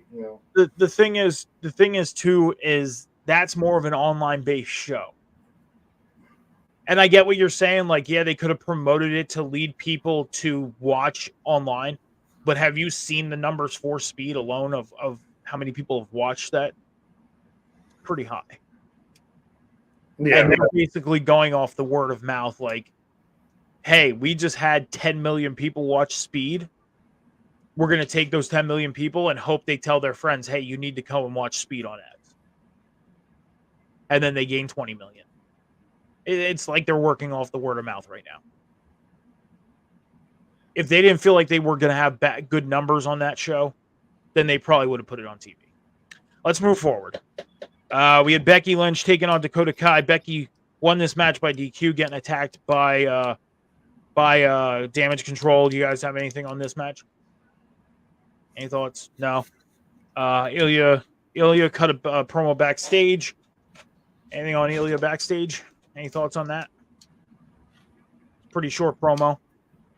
Talked about his match with Jey Uso later on in the night. Yeah. It's just promotion for him and Jey pretty much. Yep. Then we had the number one contenders tag team match for the tag team titles. We pretty much spoke about that already. Judgment Day ended up winning. The number one contenders for the tag team titles on Raw. They're going to be taking on the Miz and R-Truth. I believe that's going to be happening at the Saudi show, King and Queen of the Ring, out in Saudi on May 25th. Do you guys have any thoughts on the tag team match, number one contender title match? Pretty much said it all with that. Cam, you Yeah, wanna- I already talked about it earlier. And then we had we got into the main event, the King of the Ring quarterfinal match. Jey Uso, Ilya Dragunov. We spoke about Jey Uso winning this match. Moving on, we talked about this match at the top of the show. That took us to the end where Gunther came out, went face to face with Jey. They were pretty much flapping their gums at each other. We couldn't hear or see what they were really saying. That sets things up for next week on Raw, May 20th. Gunther is taking on Jey Uso. And then we head over to the SmackDown side. Randy Orton is taking on Carmelo Hayes. LA Knight is taking on Tama Tonga this week. And then obviously the finals will be on May 25th. And then on the women's side, Io Sky is taking on Lyra Valkyria next week on Raw. And then the winner of that will wait the winner of whoever wins between Nia Jax, Jade Cargill, and Tiffany Stratton, Bianca Belair, who will win the finals on May 25th. Why did I just get a bad feeling? They're going to, if it's not going to be King Gunther, why did I have a bad feeling they're going to do Jey versus Tama Tonga in the finals? They could. I mean, I get it. That would be a huge story arc for the bloodline. So, Sean, I'm going to give you my thought on this real quick. Okay. First off, that brings us to the end of Raw on May 13th, 2024. Now, Sean, I'm going to give you my thoughts on this.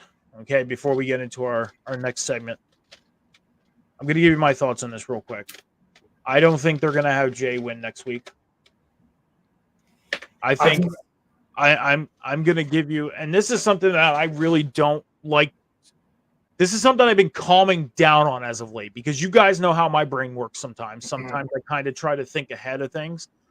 I'm kind of backing up on that a little bit. I've been trying. Now you're giving it to me. That's what it is. What? I said now you're passing it on to me because now I'm thinking, because I just had a thought. Before you go, I just had a thought because like Tama Tonga winning King of the Ring, just like his father did. King Haku, King Tama. I don't know.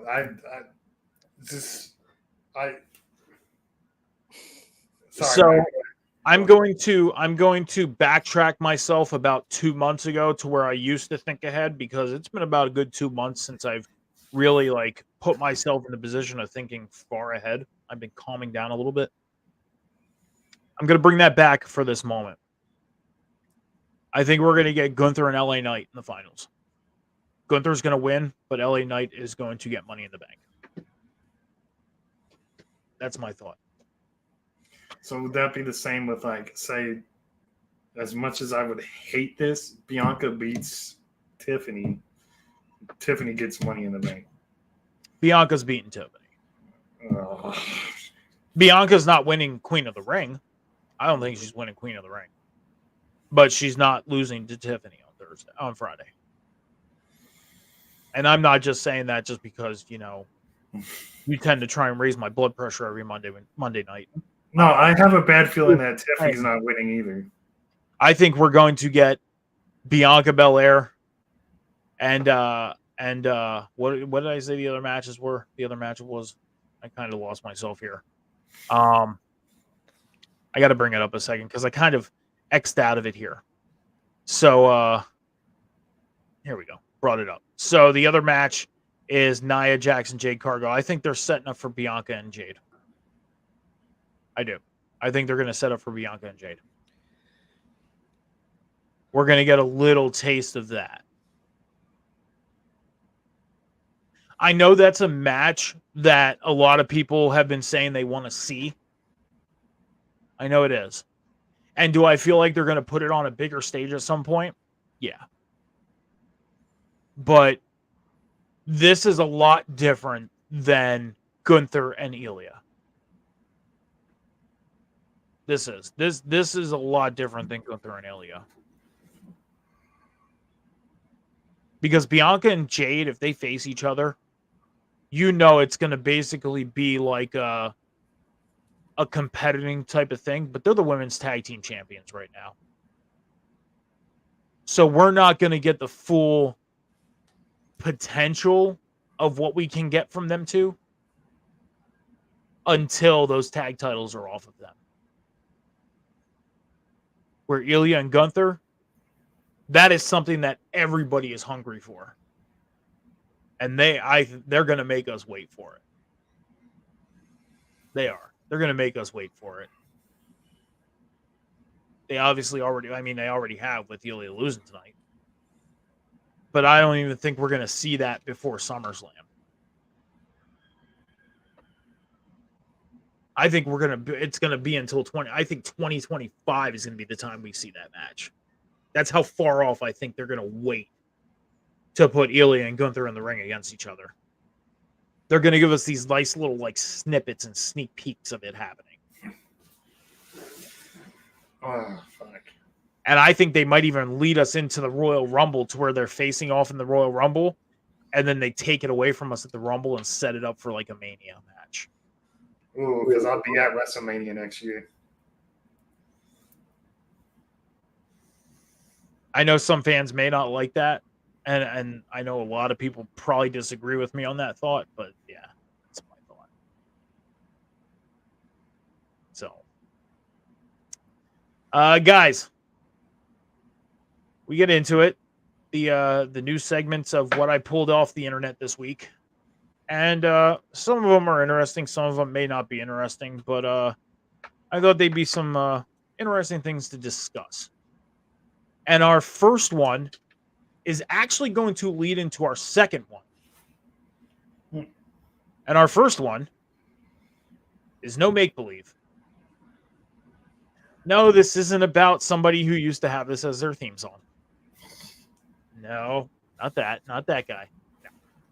This is actually about Ivar. Now, Ivar has been doing some really good things down in NXT as of late. Some really good things. To the point where people are saying, you know what, maybe he should stay down in NXT because he's doing some great work down there.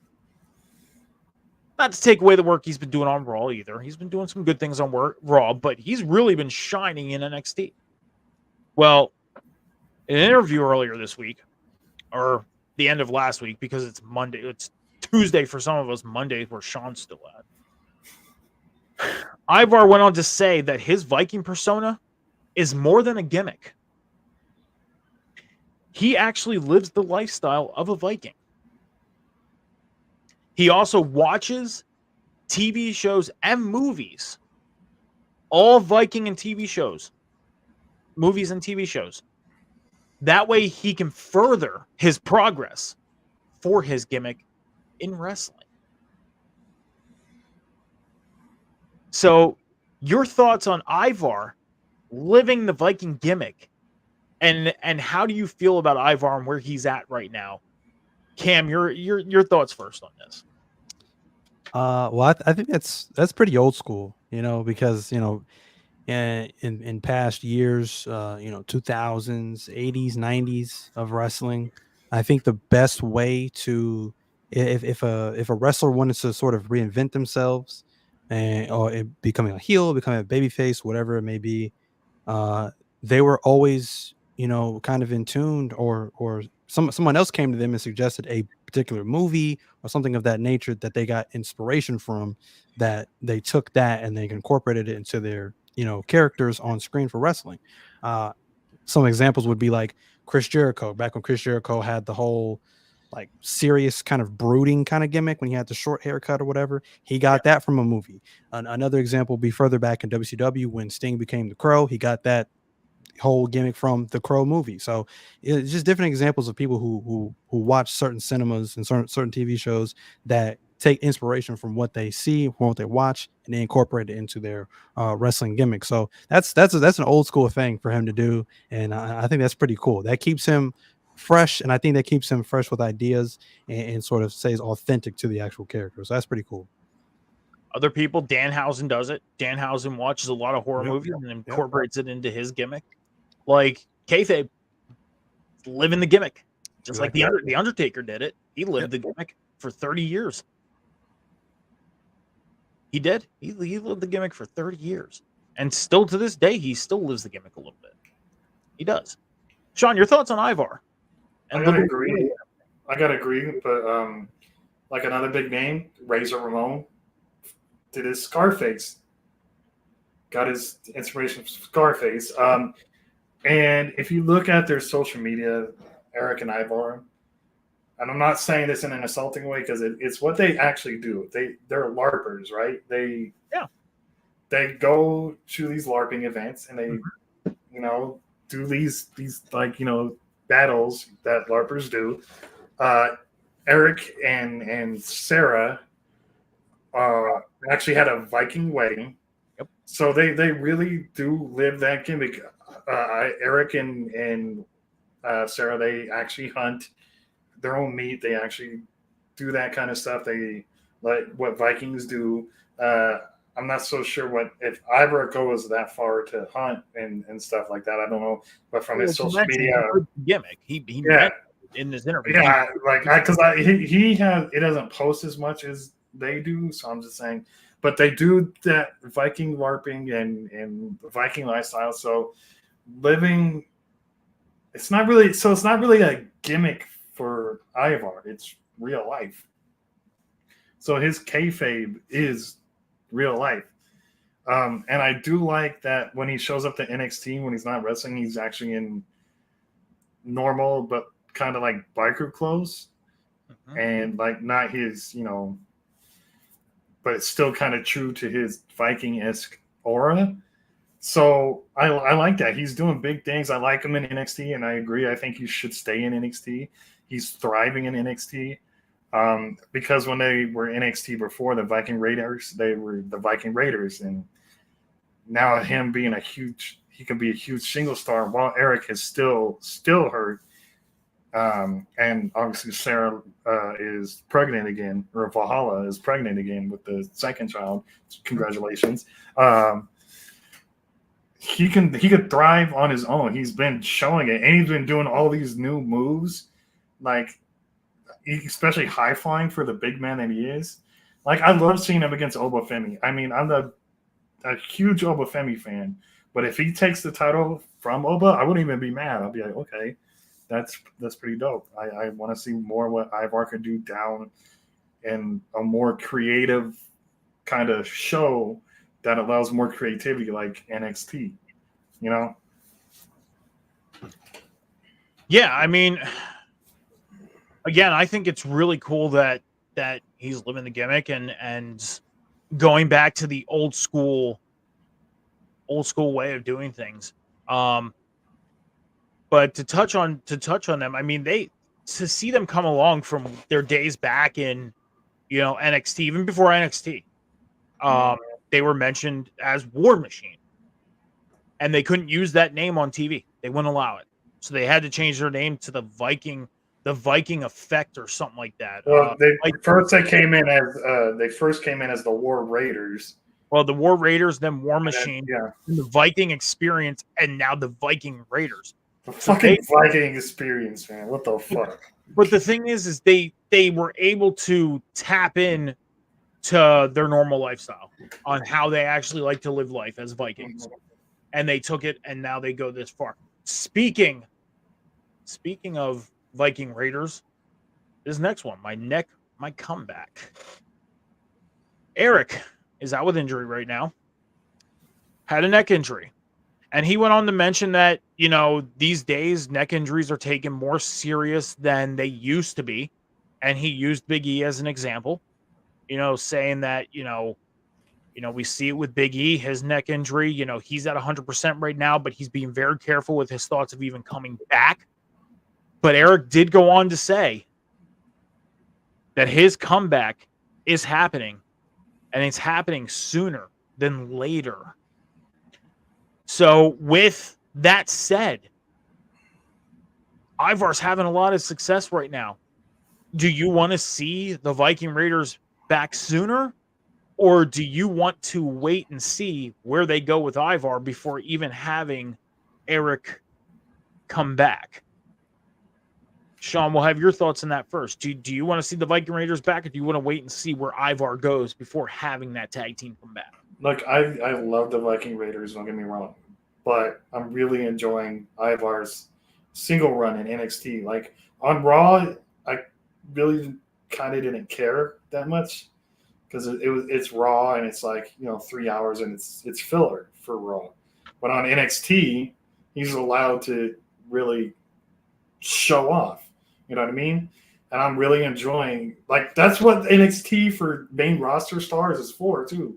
Like, I know I've been critical on main roster stars taking titles and stuff, but some actually do need to go back down and get that aura back, right? Like, Ivar is doing great on NXT. Look what wonders it did for Baron Corbin going back on the main roster, and now look at the reactions that Baron Corbin is getting, just as he's getting babyface reactions. I know he's a babyface right now, but he's getting cheers and reactions. Like, it worked for Baron so well.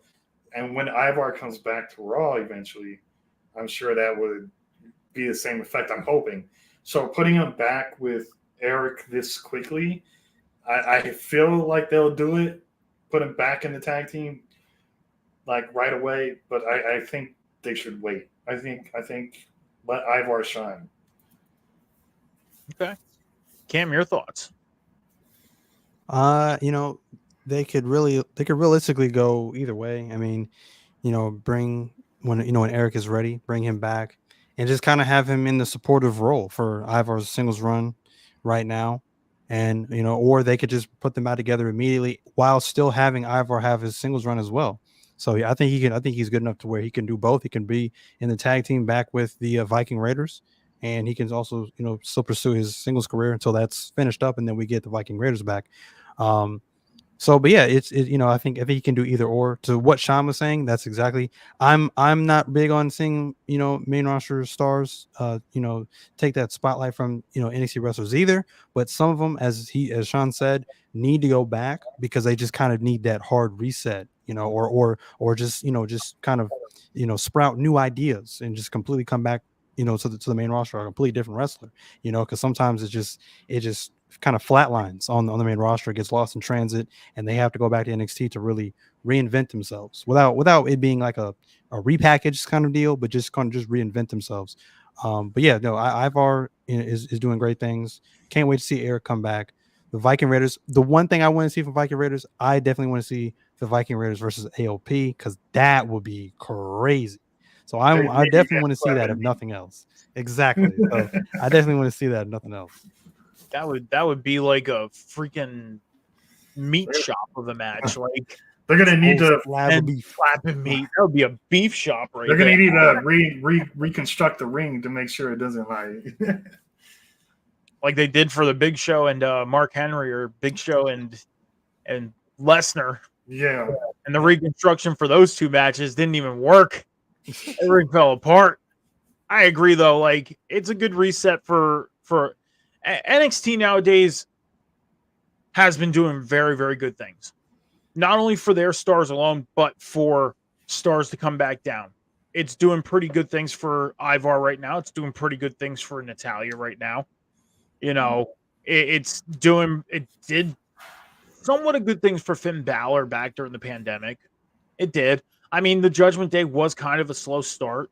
And then, you know, the whole thing with Edge being involved was kind of awkward, you know, but it picked up, got bigger. The one thing that to this day still kind of bothers me, though, is the fact that you sent Finn Balor to go back down to NXT, hit that reset.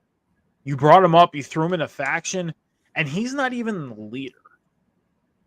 Like, he's just another part of the faction. That's what kind of bugs me a little bit. Like, I wish they could have taken that whole, like, he's the prince and he can very quickly turn into the Demon King. He could have been the leader of Judgment Day, and they could have done a lot of great things with that. Not saying they didn't do great things with the Judgment Day up until this point, but I think Finn Balor could have been the leader of the Judgment Day. But, our next one, venturing back. Now, this was an odd one to come across. At first, I sat and I came across this one today. So this was just a today thought. I thought to myself, why? But then thinking into this one, I was like, I get it. but I hope it's not something that we get all the time. Okay? This one has to do with Jesse the Body Ventura. Now, he's in negotiations right now with making his comeback to WWE. Okay? And he went on to say he's only calling it negotiations right now because of the constant shift change in the company and what they're doing. Now, you guys are probably thinking, Mike, why this one? And why were you thinking about this one? Well, because if you look at a company like an AEW, okay, AEW, they have Tony Schiavone. They have Jim Ross, where Jim Ross is kind of getting to the point where he's ready to retire. But you also see these other companies out on, and we were having this discussion watching Raw tonight, me and Will and Scowls. We were talking about, ring announcers and stuff like that. And there's some announcers out there that are out doing the indie scene thing, and they're thriving. Jesse Ventura used to be a ring announcer, like not an in-ring announcer. He used to be a, play-by-play ring announcer. And we see what things, Pat McAfee's doing, bringing the entertainment, value. Booker T's doing it down in NXT. If I thought about this, Jesse Ventura, I think if he is caught up with the times and today's, how things work in the world, I think he could bring that aspect to maybe a SmackDown. Maybe. Your guys' thoughts, Cam? We'll go you first. So my question is he's trying to get on like commentary or something like that? So no, he's, as far as I read, he's just in negotiations with coming back to the company. There was no real significant reason why. I'm just pretty much throwing it out there that since he used to do commentary, if he is up to the times and how the world works today, with, pretty much watching what you got to say, because he's an old school guy, he probably, and I don't know if he's caught up with the times and how things are today in the world. Maybe that's something that they would have. I don't know if they'd have to worry about that or not. But I think if he is caught up with how things are today, that maybe he could be put on a commentary booth. Does that make sense? Yeah, that makes sense. Okay. So to that, I don't know. I don't see him playing a major role on screen necessarily. I mean, he's such an old school guy and he's such an old school name. He could appear on screen and there just be like no reaction. Cause a lot of probably the main wrestling fans of now probably won't even know who he is. And unless they're a hardcore wrestling fan and they've been watching for years and years and years. So that I think would fall flat if he does play a role on screen. Commentary, possibly. So if he comes back, maybe he's in negotiations, or maybe like a backstage role or something like that, which could be a game changer because that's just another mind backstage that they could use creatively. So I wouldn't mind that. But as far as on screen, I don't really see him playing a big on screen role. And that's what I mean is like if he were to do something like a commentary, we all scour the internet throughout the day. We're all guilty of it. We see videos, we see stuff, things that are going on in the world today. And a lot of these old school, frame of minded people have trouble catching up with the times. They do. And it's no fault of their own. Like, it's just how they're built. Used to a certain way. To certain things. Yeah. Heck, even us guys, Cam, you're in your, late 20s. I'm in my late 30s. Sean's in his early 30s. Like, we all grew up in almost the same time, so there's some things that, it's the PC thing, basically. So, I don't know. We'll have to see. But, Sean, do you have any thoughts on Jesse the Body Ventura possibly coming back to WWE? I might not want him in like a full time on screen role, maybe something small. But my demented mind is like Jesse Ventura is this big like conspiracy theorist guy, right? Yeah. Don't fully do this, but like maybe have him interact with like the Final Testament, like or something like that. Like not like full on like put him in a story with them or anything, but just give me an interaction. Yeah, I know I'm saying, but give me an interaction at least. You know what I mean? Like Karrion Kross and Jesse the Body Ventura kind of are these like conspiracy minded people, or even. I don't know, like that. I just want to see like something like that with them interact. They don't have to have like a full-on story, like him be a part of their story.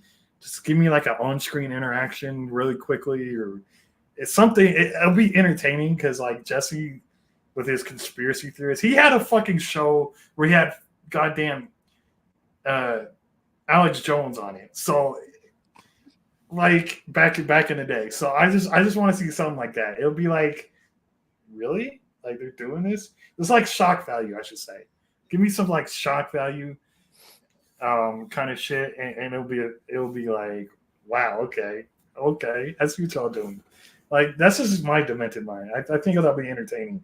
Don't give me a full on Jesse the Body Ventura manager or storyline or anything. Just like a special appearance, Okay. So it's not too much or overbearing, I do have two more, but we're getting to the end of the show here, so we're going to run with just one more, and I'll save one of them for next week. That way I have one already in the books for next week. Okay? So, and plus the one for next week, I kind of want to do a little more, let's say, research on before we discuss it. So I'm going to bring up this last one, and it's back-to-back Backlash. Now, as we all know, Backlash was out in France this year. Last year, it was out in Puerto Rico. Great show last year out in Puerto Rico. That crowd was hot. Had some great matches on it. Now, Damian Priest and Bad Bunny is gone on record to say that they actually fought. These two guys, the world's heavyweight champion and a massive international music star, become wrestler part-time, were two guys on the front to fight for Backlash to be in Puerto Rico this year. Their reason being is because they said the crowd was hot. They felt like that there was a lot left on the table as far as momentum for WWE, and they feel like that they should bring a PLE back to Puerto Rico sooner than after WrestleMania next year. That we should see a PLE in Puerto Rico in 2024. So, you guys have any thoughts on them going back to Puerto Rico? But I want to ask this. After seeing Puerto Rico last year and seeing France this year, would you have rather seen it in Puerto Rico again this year? Sean, we'll start with you. I like them going to different international markets because they always try to outdo each other. Like, Puerto Rico was fucking amazing, but France was another beast. Like, the whole show felt like a nonstop energy ball. Like, those motherfuckers had the cameras legitimately shaking, bouncing. Like, so I don't know where they go next year, but I like this idea that WWE has of not doing stateside PLEs after WrestleMania until like summer, because the international crowd after WrestleMania is just refreshing. It's still, you still get the hype of WrestleMania, the next pay-per-view, right? So wherever they go next year, I hope it's international. If it's Puerto Rico, amazing. That'll be exciting still. I don't know where they can go next. Like, there's a whole big world out there, Sean. Yeah, I'm just a lot of places. Anywhere in the UK, like France and UK area, and that always bring the heat. So somewhere over there, please. I'm excited for the Germany show because those soccer football crowds always are hype, you know. Cam, your thoughts? Do you feel like France was better than Puerto Rico this year? Do you think they could have went back to Puerto Rico? And your thoughts on them going back to Puerto Rico? They could have went back to Puerto Rico. They still had a great turnout. You think about it from last year. I mean, they had freaking Savio Vega on screen for the first time in, I don't know, 25 years or so. So that's wild to think about. They could have, but then I think the question would have been, okay, so is Backlash just a Puerto Rico PLE? They could have, they got to go to other places. They can't, go back to the well. Them going back to Puerto Rico in general, absolutely, because Puerto Rico was amazing. In terms of, the contrast between, or I guess the comparison between Puerto Rico and France, I think France was better. France was just even more hype. They were absolutely shaking that building that they were in. So they were hype. They were singing Randy Orton's theme song word for word, like it was wild. And like I said again, that's just that soccer crowd. Where would I want to go? Where would I want to see WWE go next? I don't know, probably Spain, because again, Spain's another one. That's just another soccer crowd, football crowd, or whatever they call it over there. You know what I mean? And they would just be hyped. They don't get wrestling like we get wrestling. So anything you see out there, or anything they see out there, it don't matter what you put on, they're going to be hyped for it. So yeah. I mean, man, I lost my train of thought of what I wanted to say. That sucks. It was something about going back to Puerto Rico. Oh yeah, no. There was thank you. There was talk about them making Backlash an annual thing for Puerto Rico. Like there was talk about that. Like slight talk about them just making Puerto Rico the mainstay for Backlash after the show that they had there. You guys are gonna come down on me about this? It's been a very busy week. I've yet to watch Backlash. I'm going to watch it. I'm going to watch it. It's going to happen. Even though I know the outcome and we're 2 weeks out, I'm going to watch it. Maybe you know what? Tomorrow, that's going to be my thing to do. I'm going to watch Backlash tomorrow while I'm working on some articles. Or I might just, take some time out and just watch Backlash alone. I'm going to do it tomorrow. Okay? But have I seen clips on how that crowd was? Yes. Like you said, they sung the Randy Orton song. They sung the Cody Rhodes song. They sung Jey Uso's song. They did that cool thing with the lights for Jey, or not. Was that them or no? Yeah, that was for Jey. Well, they did it in France, but also the Cavaliers did it as well. Yeah. During the playoffs, like they did the thing too. Like they were like, "Oh, turn your cell phone lights on, and here we go." And they played Jey Uso's theme in the stadium. So, I mean, WWE, as we all know, it's hot right now. It is. Pro wrestling alone is hot right now. It is. It just so happens WWE has picked up their game thanks to the game. Yeah, little reference on Triple H there. But also, the other pro wrestling that's out there is doing really good. There's a lot of backlash and everything like that on AEW, but AEW is doing a lot of good things.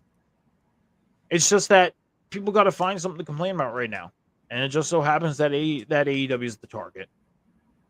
I'm excited for AEW each week. I'm excited for AEW pay-per-views. I'm excited to go see AEW when they come here on June 20th, and I might be going to Forbidden Door on June 30th. So exactly. So it's like our steel cage. Pro wrestling alone is thriving right now. It's hot. We're seeing a lot of new fans come into it. Heck, my friend Hannah, she was a fan of it when she was younger. She's been out of it for about 20 years. And now, instead of me and her just going to concerts, we now plan for wrestling events as well. Oh, I like that. Events too. So it's like, this is cool. So she's kind of a newer fan because she hasn't seen this generation of professional wrestling up until, back in December when she went to World's End with me and Scows. So, pro wrestling is highly thriving right now. But guys, that brings us to the end of the show. We I are want at to say before we end the show real quick. I know it's not international, but I really want to see a PLE. I think it'll be interesting for stateside in Hawaii. Like, I think it might be a good like tropical environment. It'll look nice. Like it would, but the tough part with Hawaii, their stadium that they have is for the college football stadium. Okay. And their college football stadium, I believe it only holds about 45,000. They don't hold a big crowd. Yeah, that's a big crowd for a professional wrestling show. And then if you add the other maybe 2,000 seats on the ground, you're looking at maybe 47,000 people. That's like a SummerSlam crowd. yeah, you know. I mean, they might even be able to hold, depending on how nice it is in November, because it is nice weather all year round over there. Maybe they can hold a Survivor Series there. But, I mean, I can agree with you on it, but they wouldn't be able to do a WrestleMania there. No, obviously not. But a That PLE, wouldn't yeah. That wouldn't happen. But, guys, that brings us to the end. And as we know, at the end of the show, we shout out our social medias. Before we get into that, I just want to give the reminder to everybody one more time to head over to Rivet City Radio and Off the Top Media's Twitch and YouTube channels. Hit that follow button, hit the subscribe button, turn your notifications on, check out all the great shows going on throughout the week. Like the Table Spot here on Mondays. NXT on Tap is on tomorrow night. We got the Boom led by Cam on Wednesday night. We got Boss Bitch Trivia on Thursday night, Friday Night Review on Friday. We got Rivet City Red Zone on Sunday. We got so much going on throughout the networks. So do not hesitate to head over and hit the follow and subscribe buttons and turn the notifications on. Also head over to patreon.com/Rivet City Radio and check out all the great content going on over there. I promise it will not break your bank. You get some great content like the cookbook, you get articles, interviews, special videos, and so much more. And that's that, gentlemen. So, as we always do, Sean, your social medias are on the bottom. Everybody head over to Sean's social medias, hit the follow button, subscribe button, turn your notification on. Check out everything that Sean is doing on his social medias, especially the thing that he's doing with the WWE 2K game. Sean, let the people know what you want them to know. Obviously, new Twitter or X handle, Alpha Wolf Sean B. Elon, you could give me my fucking blue check mark back. It's been a few days. I miss my blue check mark. Anyways, but on Twitch, I'll be, as soon as I get this damn AC upstairs fixed, I'll be back to regular. So Thursdays, we're doing Rebellion Wrestling, which is my E-Fed. Saturday, I just started a GM mode series with Sammy and the Uncensored people. I don't know if it's going to be a weekly thing or just here and there. So look out for that GM series mode. We're off to a hard start. Sammy already is #1 show. Congratulations, Sammy. Yeah, and you can find me on these. You can find me on my Instagram, being followed by Nikita, finally. And we're just going to have a lot of fun for the rest of the year. Double or Nothing coming up. Say hi. Collision. Say hi anywhere you see me. Hi, Sean. Hi, Mike. You said anywhere I see hi, Sean. I had to do it. Go check out Sean's social medias and everything that he's doing. Cam's social medias are on the bottom. Hit that follow button, hit the subscribe button, turn those notifications on. Check out everything that Cam's doing, especially Cam's Wrestling Corner. Love the videos. I can't shout them out enough. Cam, let everybody know what you want them to know. Like I said, you can find me right here every single Monday night with these two gentlemen after Monday Night Raw with the Table Spot, of course, on Wednesday night after AEW Dynamite with Metalcore Mike, and of course, Phil Khan with the Boom after AEW Dynamite, and then, of course, on our sister page and Off the Top Media every single Friday night with Friday Night Review with Scowls. And right now, we don't really have a third. It's just a revolving door of whoever, decides to come on, whoever's free at that time. So, yeah, but just pretty much me and Scowls on Friday Night Review after SmackDown. So I was meaning to ask if you guys needed me on Friday. And, yeah, I should have. I think I'll have to make it a weekly thing to see if you guys need me or not because, yeah, I wouldn't mind coming on and help you guys out on Friday Night Review if you needed me. It's a fun show to be on. It is. Every show is fun to be on. But it's a fun show to be on Friday night, especially after a good episode of SmackDown. But, yeah, that's Cam. Cam's social medias. Go check him out. you won't be disappointed. Same with Sean. You won't be disappointed. My social medias are on the bottom. Instagram, X, TikTok, Snapchat, Metal Mike 714. Hit me up on Snapchat. Don't be afraid to. I do the day in the life thing on Snapchat. I post videos of the dogs when I take them for walks. They do some funny stuff, make some funny faces, whatever. It's just a day in the life thing. Instagram, X, TikTok. I got to get back into posting on there. It's been a while. X is probably my biggest thing as of late. I've been posting a lot on X more than anything, guys. I don't know. I've been spending a lot of time on X for some reason. I don't know why. But as Cam said, table spot every Monday night right here after Monday Night Raw at 11:10 p.m. Eastern Standard Time with these gentlemen. On Wednesday night on the Boom with Cam and Phil right after AEW Dynamite 10:15 p.m. Eastern Standard Time, and on Rivet City Red Zone every Sunday morning at 11 a.m. Eastern Standard Time with the Candyman himself, Johnny H. I will not be doing a live for the schedule. The schedule release on Wednesday because I don't have the NFL Network. And it's going to be a little tough to do a watch along when I don't have the NFL Network. So me and John have the show planned already. We were going to be talking about the schedule release. I kind of did something like that this past Sunday because I rode solo this past Sunday. So I did a kind of like a see where the teams might be. I really just got into the AFC this past Sunday. So keep a lookout for Rivet City Red Zone Halftime Heat. It will be making a comeback. I will be recording a show tomorrow doing the NFC side of things, and that will be released on Wednesday. So keep a lookout for that if you want to know where the NFC teams might end up. But other than that, that's it. That's it, guys. We are at the end of the show. Do you have anything else for the class? That's it. All right. Well, that is another episode of the Tail Spot. We'd like to thank everybody for coming in and appreciate y'all for joining us. If you did not watch us live, we appreciate you for checking out the replay. Other than that, as I always say, be good to each other, be kind to each other, take care of each other, not moving as fast as you think. Until next time, deuces.